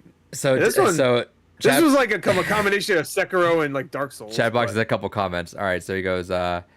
Elden Ring looks so sick. You could tell Jeff was excited when he was watching it. And he says, nah, fuck David. Shit looks sick. Yeah, nah, fuck David. Shit looks sick. It looks exactly what you would fucking expect. Oh boy, fantasy fucking Dark Souls. Who fucking cares? A lot of people, though. Hold on. Let me say this. Let me rephrase this. You like your Dynasty Warriors games. What if I'm okay, well, Dynasty Warriors, they keep doing that. Why don't they just fucking make a fucking shooting game? They continuously do new shit to update the formula. Yeah, why not do Soldier Warrior? Yeah, why not change the setting or make a shooter because you want to change. Why not do Hyrule Warrior? Oh shit, never mind. It's still why not make a chess game? As an outsider, I can say that every game looks exactly the same. You could tell me 100% I'm wrong. I know I'm wrong. I know. I played Demon Souls. It all is the fucking same. Ooh. Yeah, but the lore. I know a lot of people who would they'll meticulously tell you why they don't they'll tell you why one is way different from this. Demon Souls, you sit at the campfire and you drink a hell potion that restores every soul. But they like that. Why do you judge Demon Souls? Wait, hold on. I don't think there's campfires. The only difference between Demon Souls and Dark Souls is Dark Souls, you sit at the campfire and drink the fucking potion. Well, you don't drink the potion at the campfire. That's redundant because when you go to the campfire, yeah. But man, that's one of the few fucking differences. But why are you knocking at people that like playing that? If you like playing your specific games, like the whole point is I'm saying I don't give a fuck. you don't have to. Okay, but That's literally the whole point of we are talking about our impressions on it. My impression is I don't give a fuck. It's the same goddamn game with just a little bit more fantasy as opposed to oppressive dark fantasy. Well, you have a horse. Congratulations. You have a horse now. Did you take that in consideration? We not once in any of these conversations talked about other people's opinions. I don't give a fuck about other people's opinions. I don't even care about Chris's opinion. But I care about my opinion. I don't know. If I don't like the game, though, I'm just not gonna say anything on it. But like, it's whatever. No, the whole point is we're sharing our opinions. My opinions, I don't give a fuck. Wait, you're not gonna say anything if you don't like the game? No, if like an EDF got announced, I'm not gonna be like, oh, I'm just like, oh, that's EDF, cool. Well, if you don't like what you saw, that's fair to have. Hey, I'm not fired up about it. Is what I'm saying. Fuck it. I already said earlier that fucking one Left 4 Dead game. I feel bad for shitting on because I know it's an indie developer, but it's not looking great. That's the only thing. Solar Ash. That looked really good too. How come this article missed a bunch of shit? Probably. Yeah, it did. Yeah. Anyway, wait. I swear there was something. Oh yeah, we talked about it. Never mind. We talked about Metal Slug. Never mind. Yeah, the second thing we talked about it like 2 hours ago. Yeah, I know. That's why I forgot. I don't know. I'm not into like. I think it looks amazing, and I don't play these games anymore. I played Dark Souls 2 was the last one I played for like a big chunk. Honestly, it was the only one I played for a big chunk. But I tried Dark Souls 3. I got probably around 7 to 8, maybe even to 10 hours in pretty much every From Software game since Dark Souls 2 came out. So 7 to 10 hours is where I cut it. You've basically played everything the games have to offer by that point. Yeah, and also like it's challenging, but like at a time, I feel like every time they come out, it's like at a time where there's something more fun to play. Not saying these games aren't fun, but like there's not your style though. Like there's some people that fucking live and die by these games. I love these style games. I actually really do like these style games because these are kind of like roguelikes in a way. Kinda. I mean, I guess technically they are because you keep dying, you go back, you progress. No, you don't restart any. I mean, you get less health. Yeah, sometimes you do. Sometimes you do. And all the enemies respawn. You have to go through them again, and like you're only leveling up if you get to a certain point or whatever. When you die, you lose all your shit, but there's a chance you can get back. That's some roguelikes out there. I'm not saying it's a roguelike. I'm just saying it has elements of roguelike.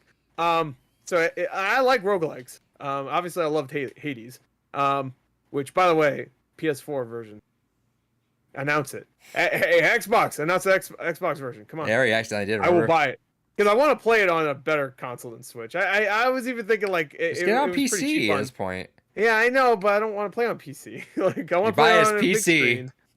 But I have a small monitor. I want a big screen. Buy a big monitor. I got Series X. I want achievements, all right? That's why. There you go. I want my achievements. Yeah. I mean, you can play on a big screen. Just hook your fucking HDMI up to it. I'm not doing that. It's too much work. I have to plug a couple cords in. That's hard. I'm scared. I don't know. I still have not delved more than a couple, maybe like an hour or two. I think like of Demon Souls. I've never put much into Souls games. Demon Souls actually. I take that back. Demon Souls is the only From Software game, even though I guess technically it was Bluepoint, that I maybe only played 2 hours of. Like I couldn't get into it. This looks good though. I don't know. It looked great though. Yeah, this looks amazing. I'm excited for it. I don't know. It has enough that I think it differentiates itself. It also seems like it's gonna have way more story, like actual like spoken George word Railroad dialogue. Martin's on there. I'm sorry. Who? George Railroad Martin. Railroad is that his name? Railroad, yeah. Yeah.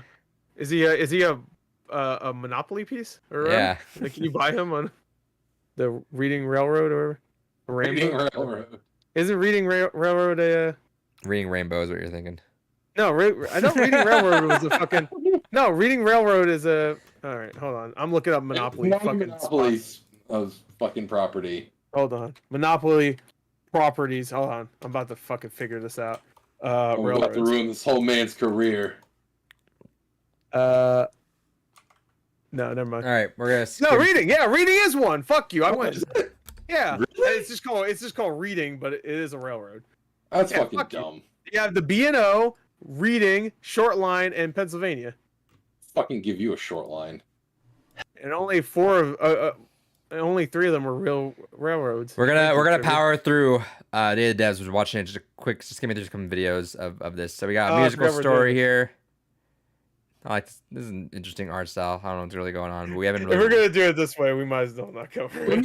I want to at least look at some of these really quick. I have not. Oh, look at that! Wow. Yes. Oh, well, We're not. Next podcast is literally all of E3. That's my whole point. If we care about talking about any of this, we'll cover it next one. All right, well, let's just watch a little bit of this. Axiom Verge 1, I never played. This looks better, I guess, like graphically, because the original is very dark. Is it very like simplistic, like very simplistic?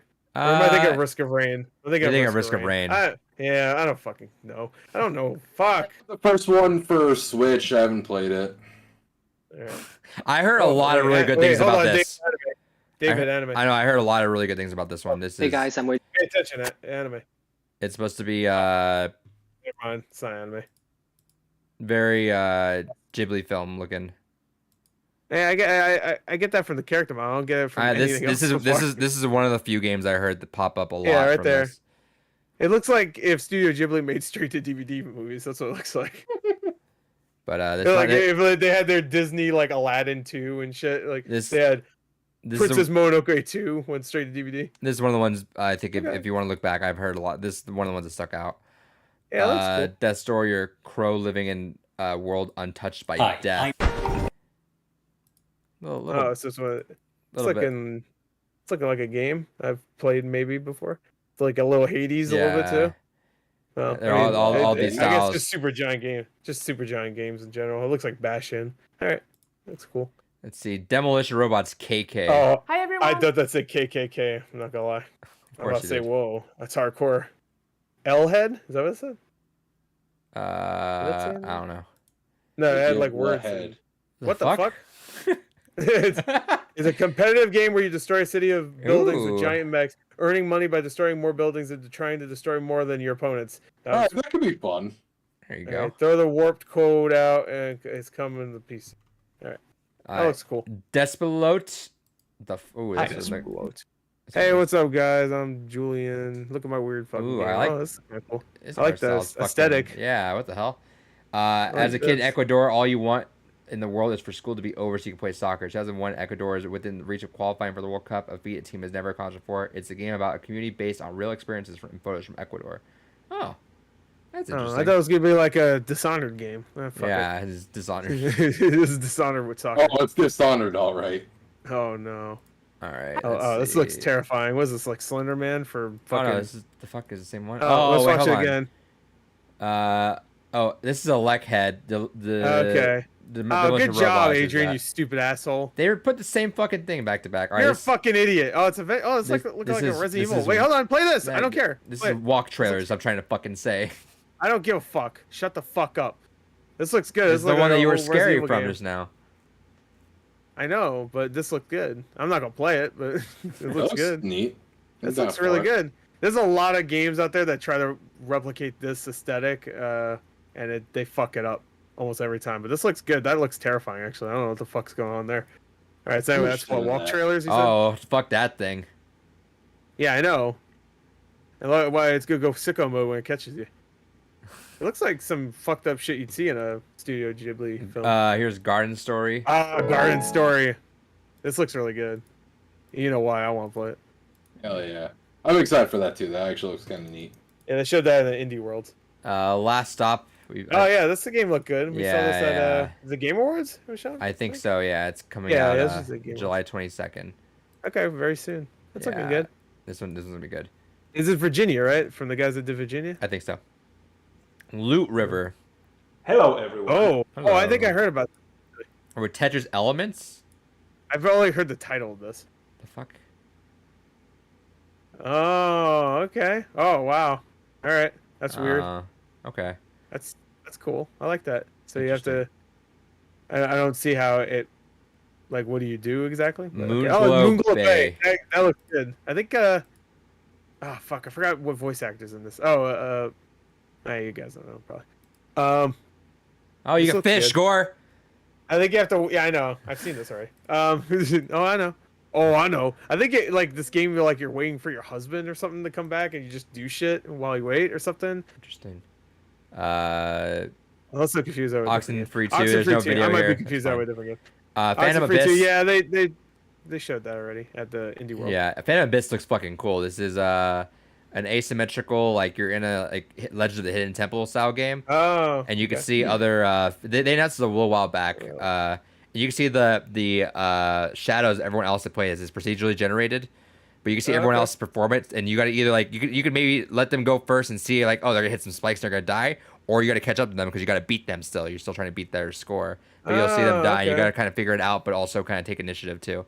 You got that. You got that little whip shot there. This is on my wish list. I've had it for a little bit. I'm super excited for this one. Ooh, it's from it's on his wish list, guys. It's from Devolver, I believe. It's Row 96. We know about this one. Yeah, we also saw this one. This one looks good. I like all the different paths you could take with that. We know that one. Like... Soup pot. Yo, you win a pot soup? Hell yeah. That's exactly what you... Wow, that looks really good. I heard about this game. I want to all you do is just make shit. Yeah, I just want to put my, that makes me fucking wet. Nah, moving on. Wandering Village. Hello, everybody. Oh no, it's inspired by Frostpunk. That doesn't make me happy because it's gonna be hard. Yeah, no, it's not. It's not Frostpunk at some point. It's not a.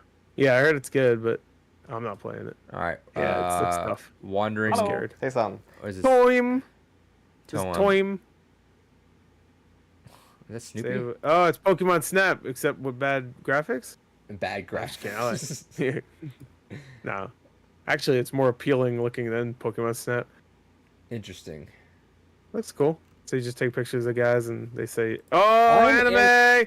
David's anime. Look, wake up! Smell the anime. This looks actually good. I'm getting like almost a Fooly Cooly vibe from the little animations there. Whoa, what the fuck? It's lost gameplay. It looks like a rhythm game. Unbeatable is a rhythm adventure game about a band trying to find space for their music without being caught by the cops. Hell yeah. I don't mind some rhythm games, but it's really got to do a lot to capture me. This is like stop motion, this game? It looks like stop motion. It is stop motion. Oh, that looks fucking really cool. Hey, I really like that fucking one game that came out. Stop motion co-op. Oh, inspired by games like Greed, Little Nightmare, Inside Unravel. David's going to hate it. Yeah. Yeah, I'm going to absolutely detest it. He loved Inside, though. Thought it was good. Yeah, I think he loved it. Look, here's Walk. Walk. Yeah. You play as a little schoolgirl in suburban. I thought it was called Walk Trailers. I didn't realize. Yeah, that's what I thought it was too. Yeah. says, I love the smell of anime in the morning with the hell yeah face. I love the smell of anime in the morning. You play as a little schoolgirl in suburban Japanese neighborhood at dusk to trying to return home while horrifying shadows creature stalks you. Walk incorporates puzzle elements and looks a lot like found footage with the messed up from No Face from Spirited Away. Yeah, there you go. That's how it was reminding me of. Oh, it's coming to Kickstarter, so we gotta back that. No, it's coming later to Kickstarter. Yep. All right, that was Day of the Dead. We found some cool stuff. It looks like it should just been up now. Like they already have something to show. It's usually what you want. Just sure. Have something to show for your Kickstarter. Before Next thing I know, David wanted to talk about how he. I guess. What did I say? Did I tell you this wasn't happening? I don't even recall. No, this was something that we were trying to make guesses on what we thought Battlefield was going to be, and so I had two guesses. Either going to be Bad Company 3 or another 2142 style game, and so clearly they went backwards but still forwards with 2042. So I'm kind of excited for this. I love Battlefield. It's one of the few FPS games that I really thoroughly enjoy. And I'm excited if we could play this, especially with new gen consoles, 128 players. We're basically back to mag territory, boys. I didn't know that when they showed the trailer. I wish they said that because I didn't know that ahead of time. So if they said 128 players on consoles, I would be like, "What? That's like half a mag." So the things that came out about this is that there's no campaign and no battle royale. So it's straight up just. How about we wait? Hold on. Before we get to the negatives, let's just talk about the trailer first. David, that's not negative. That's not negative to David. Well, those are positives to me. I don't give a fuck. Well, I know, but that's what most people would consider the negatives. Sure. Battlefield predominantly. It wasn't until it came to really consoles that Battlefield really had much of a story. Bad Company was the first one to really give Battlefield a story. I don't care about having single player in Battlefield. I don't really care either, but I did hear the last 2 games had pretty good campaigns. I played 2 because Battlefield 1 had the multiple different campaigns. So did 5, but it was only like I think 3 of them. Where I think Battlefield 1 had 5 stories, I think. And I played 2 of those 5 stories. I played one with the tank, and then I forgot the other one. The tank one was really good. It reminded me of like Fury. One, yeah. There's a bunch of guys in the chat box. It was actually really good. Is throwing us down. So he goes, this new Battlefield looks promising as long as they don't fuck it up, but $60 for 7 maps. $70 if you have a PS5. Yeah. So prepare for that shit. One thing I find funny is that like you can get for $60 you can get the Xbox Series X version and the Xbox One version, but if you just want the Series X version, then you're paying $70. Yeah. Are you sure? Is that? Yeah, on Best Buy it says Xbox on the box. It says Xbox Series X, Xbox One X, I think, or whatever. No, I think it just says. Does it have that little black sticker on it? Yeah, it has the little label thing, like on the top left, where it says Xbox Series X and Xbox Yeah, One. because that's what Activision. Remember, Activision tried being a scumbag with that. They let you play. They have it on their Cold War box. It says Xbox One, Xbox Series X. But only one of the SKUs has that sticker up there because it means only one of them can actually play natively on that. The other one you're just getting an upgrade, a small. The other one is the $70 one, and it's only Series X. Interesting. It was on Best Buy. Warrior64 posted it. And I was like, there's the fucking meme moment, where he jumps out of the jet and shoots the jet, and then gets in his jet, and then flies his jet. So we'll talk about the positives of this afterwards. But I wanted to bring up one last thing, is I want to say the thing that people are talking about now is, can Battlefield live off being just multiplayer, full price, doing this in a world where free to play is slowly just kind of dominating more and more each day? I think it can, because Battlefield 5, to be fair, it didn't sell that well, obviously, not compared to Battlefield 1. But I feel like most people bought Battlefield 5 for its multiplayer anyway, and it still did well enough. Obviously, we're not getting any more Battlefield games, so if it fucking failed that hard, then no. Wait, you gonna say something, David? People buy sports games every fucking year, so yes, it will survive just fine. There's no free to play sports games though, are there? Exactly. There's no option for that. So I mean, if you wait a few months, they're almost free. To spend the money on the same fucking game, just slightly upgraded every goddamn year, full price. This will survive just fine. The only difference is that shooters have a lot of free-to-play options, though. I don't think sports games. I know, but Battlefield, there's not a lot of No. Battlefield. So I agree with this. I would agree with this. I think it's gonna do well because there is no hole for Battlefield. But if you look at it from a very narrow, guy shooty gun game, there's other options for this. Obviously, Battlefield again is its own thing, and it's a whole different fucking style. But when you look at how the market's going and skewing towards the free-to-play stuff, I could see a lot of people that just go to free-to-play stuff. It's like it's kids. It's a long argument, considering how much you argue that brand is the most important thing on a lot of these conversations. But Battlefield's slipping in the grand scheme of how those of those, like, now it's Call of Duty, now it's PUBG, Fortnite. Battlefield kind of slipping up. The arguments you often kind of bring up is that, yes, to us, the gamers, that yes, Battlefield is slipping. To the general populace that just knows, Battlefield's been around for like 30 some odd fucking years. Yeah, of course, that's just a solid game. I get my Call of Duty or I get my Battlefield, or maybe I get both because I want to switch back and forth. This is going to be just fine. What? Anyway, Battlefield 6 or whatever it's called. No, it'll do fine. I agree with David though. You think it's gonna pop off as much as like how Call of Duty's been doing all that? Well, I think Battlefield 1 did way better than Infinite Warfare. I'm pretty sure it did. I mean, Infinite Warfare was also like the fucking, the little. Like, I agree. Like, I'm not. Are you talking about Warzone? Or are you talking about the new Call of Duty? In general, I'm saying Warzone's gonna do amazing. Well, so it's never gonna not. I'm saying I'm more playing like a little bit of devil's advocate towards it. Is that it's a good discussion. No, it's not. Yeah, it is.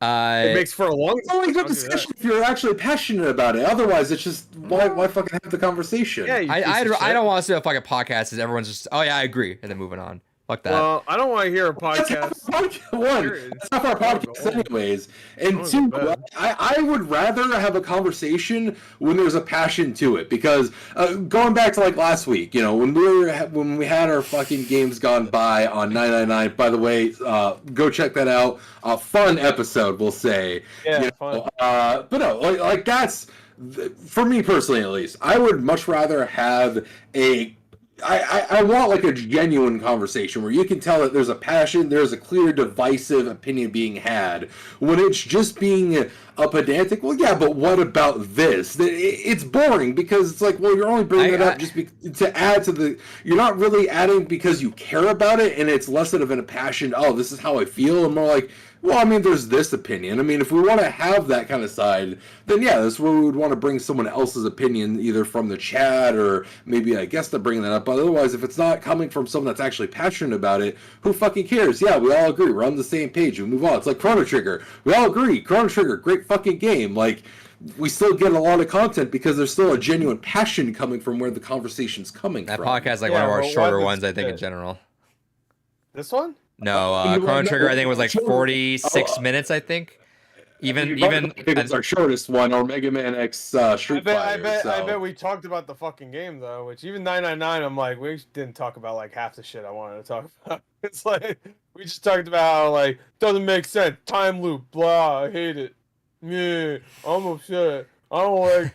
Gore was ready to talk about the characters. Like, I love this character. This character's fun. I was ready to talk about all this shit. I was ready to talk about puzzles too. One of Gore's all-time favorite games. Finally gets to spend a whole episode talking about it. He just sit there for an hour. We talked about the fucking.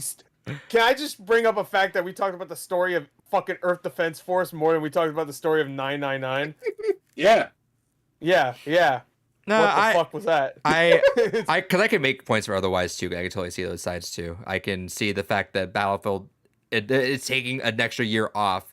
If it was making all that hell of money like Call of Duty was, it'd be coming out every year just like Call of Duty. I think it's gonna do fine. Ultimately, it's Battlefield. It's different. I think it's gonna be great. I really do. No, it's gonna be a good game too. But I could see how the popularity of Battlefield itself is slipping in terms of the grand scheme of things. I don't know. It's like Halo. Halo, same thing. Halo's slipping in the grand scheme of things as well. When Battlefield 5 got revealed, do you remember when Battlefield 5 got revealed? People were up in arms over that because of the inaccuracies and stuff, and the female soldier in there, which I get. I understand.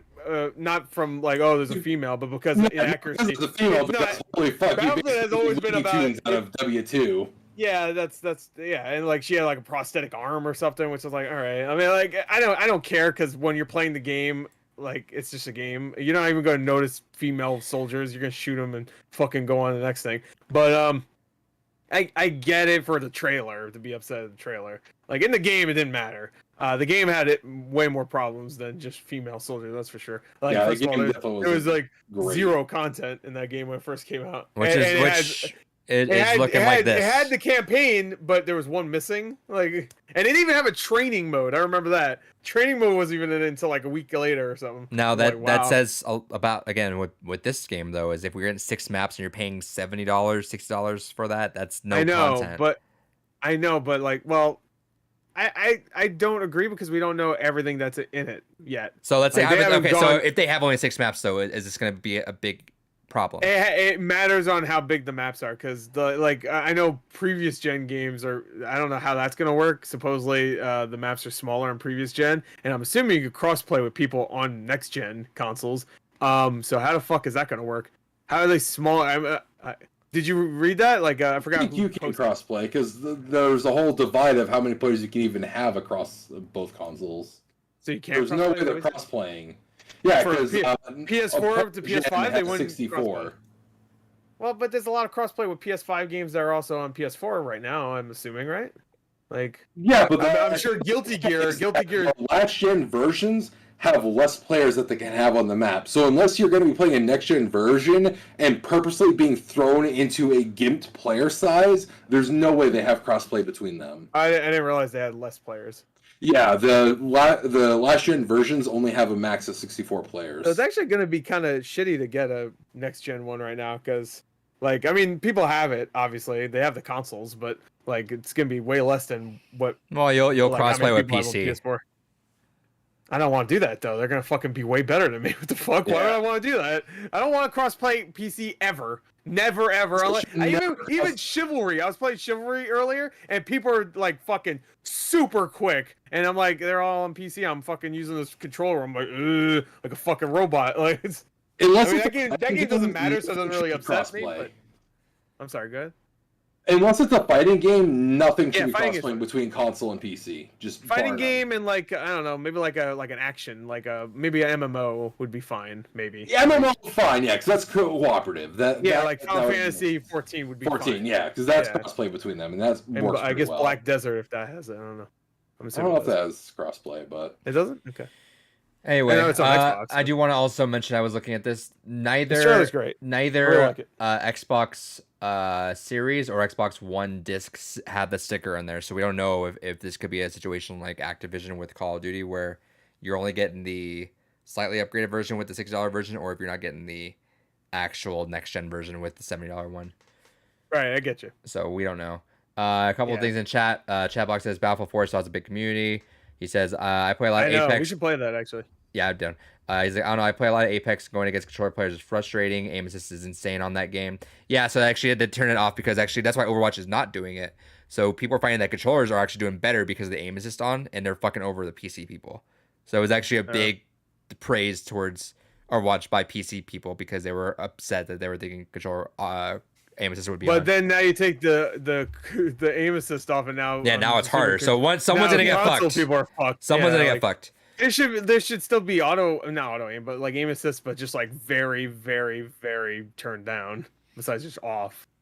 Like something has to give. Like I mean, period. Just PC and console should not be cross-playing unless it's something. Yeah, I don't think so. It should just be. You for can console, have an inherent advantage in style. Yeah, it should really just be for console. At this point, too, but PC. I bet the player base for PC is way more than probably all three consoles combined.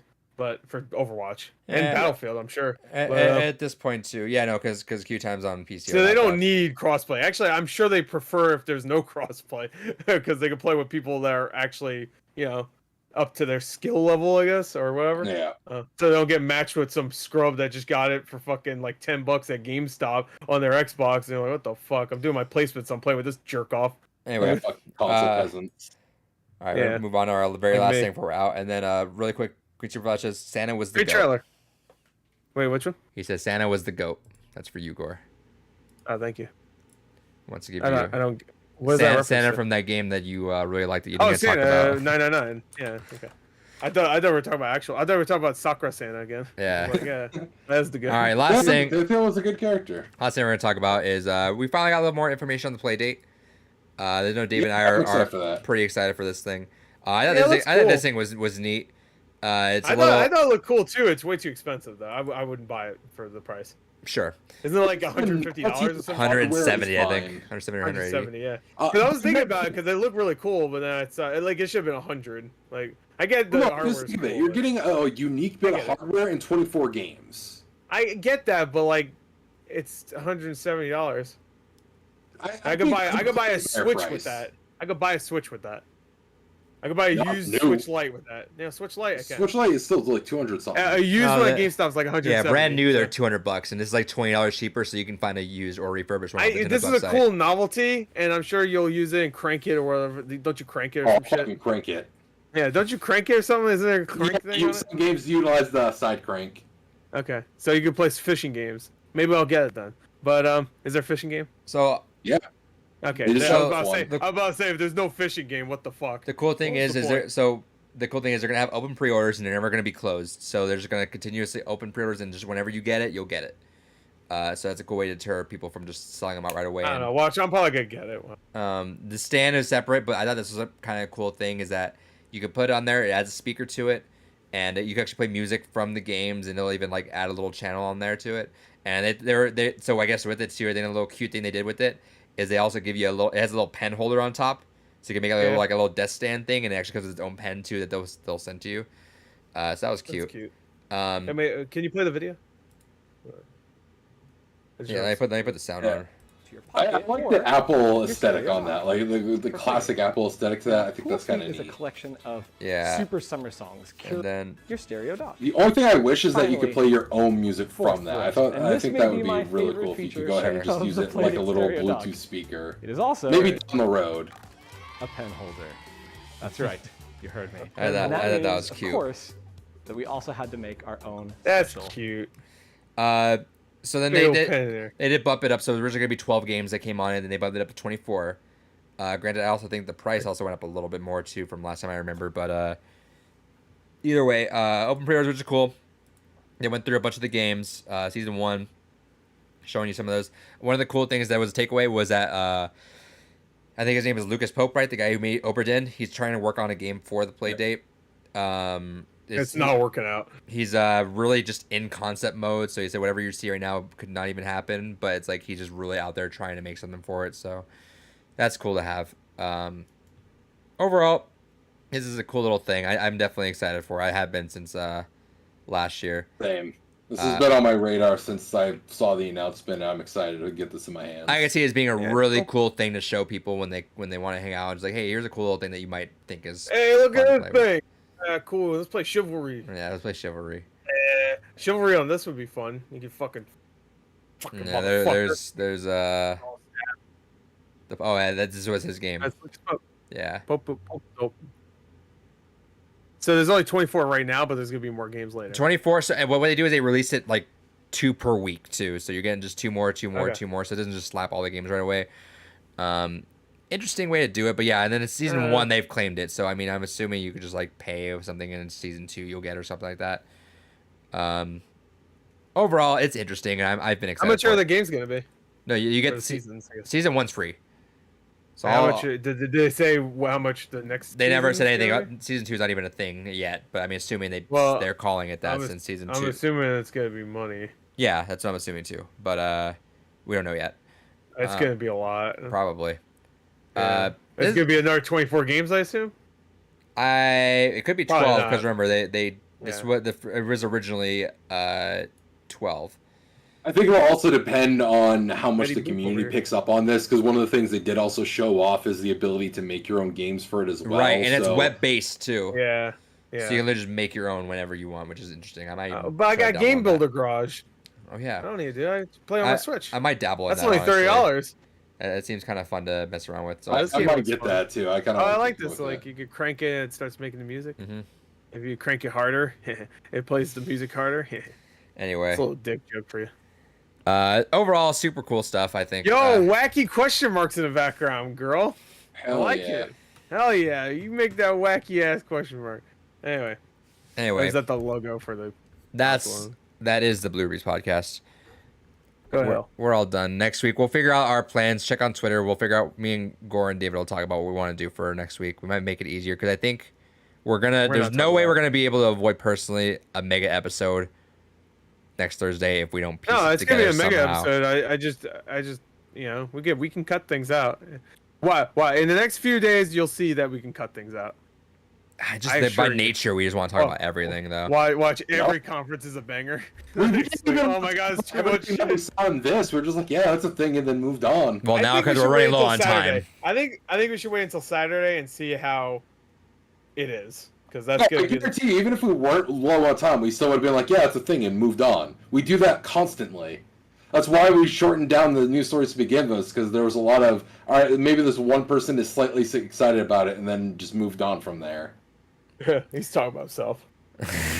Yeah, Guilty Gear. I'm looking forward to the Guilty Gear. I'm picking up tomorrow. I ordered it. Yeah. You guys have fun with I that. ain't playing with your ass, but If you want to fucking play, buddy, I'm down. He for literally fucking just said- playing. I literally just said I ain't playing with your ass. That's all you were saying. Because you're gonna destroy me. I ain't fucking That- with that. I got manhood. I don't want to fucking lose to you. Fuck you. Ryan in the chat I says, heard the story mode. I never told you this, David, but I did play one of the PS4 games before. But I only played the story mode, which is only cutscenes. It's and fucking supposedly the story in the series. I skipped through most of it because I didn't know what was going on. And then the new one is exactly the same. Supposedly, it has no gameplay and it's just cutscenes. It's And right, little, because like most. I heard no. I know. which are the IGN said there's PS1. no. IGN said there's no gameplay at all. It's just cutscenes. Zero? It's just purely like a visual novel? That's what the IGN review. I only watched one review, and IGN said it is just cutscenes. And it looked kind of cool because it was like it wasn't just like portraits talking. It was like 3D, like actual like shit happening, and it looked kind of cool. I mean, if it's actually like a whole, then basically you got to fucking animate in the game. Hell yeah, I'm fucking down for that. Let's go. Like I prefer to like actually fight the stories, but I mean, I guess it kind of makes sense because even with the later Blaze Blue games, they started just doing like more of a visual novel at that point, and then you had maybe a couple fights throughout. So. Oh, cool! You got a Tolly. Where'd you get that from? The Mass Effect store. I forgot if I showed it or not. I probably didn't. Vying says good night, guys, and that is indeed good night. We'll be streaming again. Me, Gore. I don't know, David. What episodes he'll be on? Some of them, not all of them. We'll be because you're gonna be working, I imagine, during Monday and Tuesday streams. Oh, gotcha. Yeah. I was like, what the fuck are you talking about? I'm gonna be. No, we're talking about just the E3 stuff. Yeah, reactions. Yeah. Gore and I are gonna be doing reactions. Oh, Gerard will be on too. No, fuck that. No, he's not. Never mind. He ain't excommunicado. We'll execute him on stream. We're gonna stream that like all the time. We'll be doing. Anyone watching live right now, tomorrow we'll be doing the Netflix stuff. Anyone watching on YouTube, chances are those will be up afterwards. So check out Gore's channel. We'll have the Netflix reactions on there. Saturday, Sunday, Monday, and Tuesday, we're going in. We're watching a lot of shit. We'll be reacting to all that stuff, and then we'll figure out what the podcast situation will be on Thursday, and then after that, we'll figure out what the situation is following the next week or two of episodes as well. Shout outs to the situation. Oh yeah. Hey, I'm a Guido, or I don't know his line. He says, "Hey, look a bada bing," or whatever. Boo. Jersey Shore. I'll smash all the paintings. Let's go.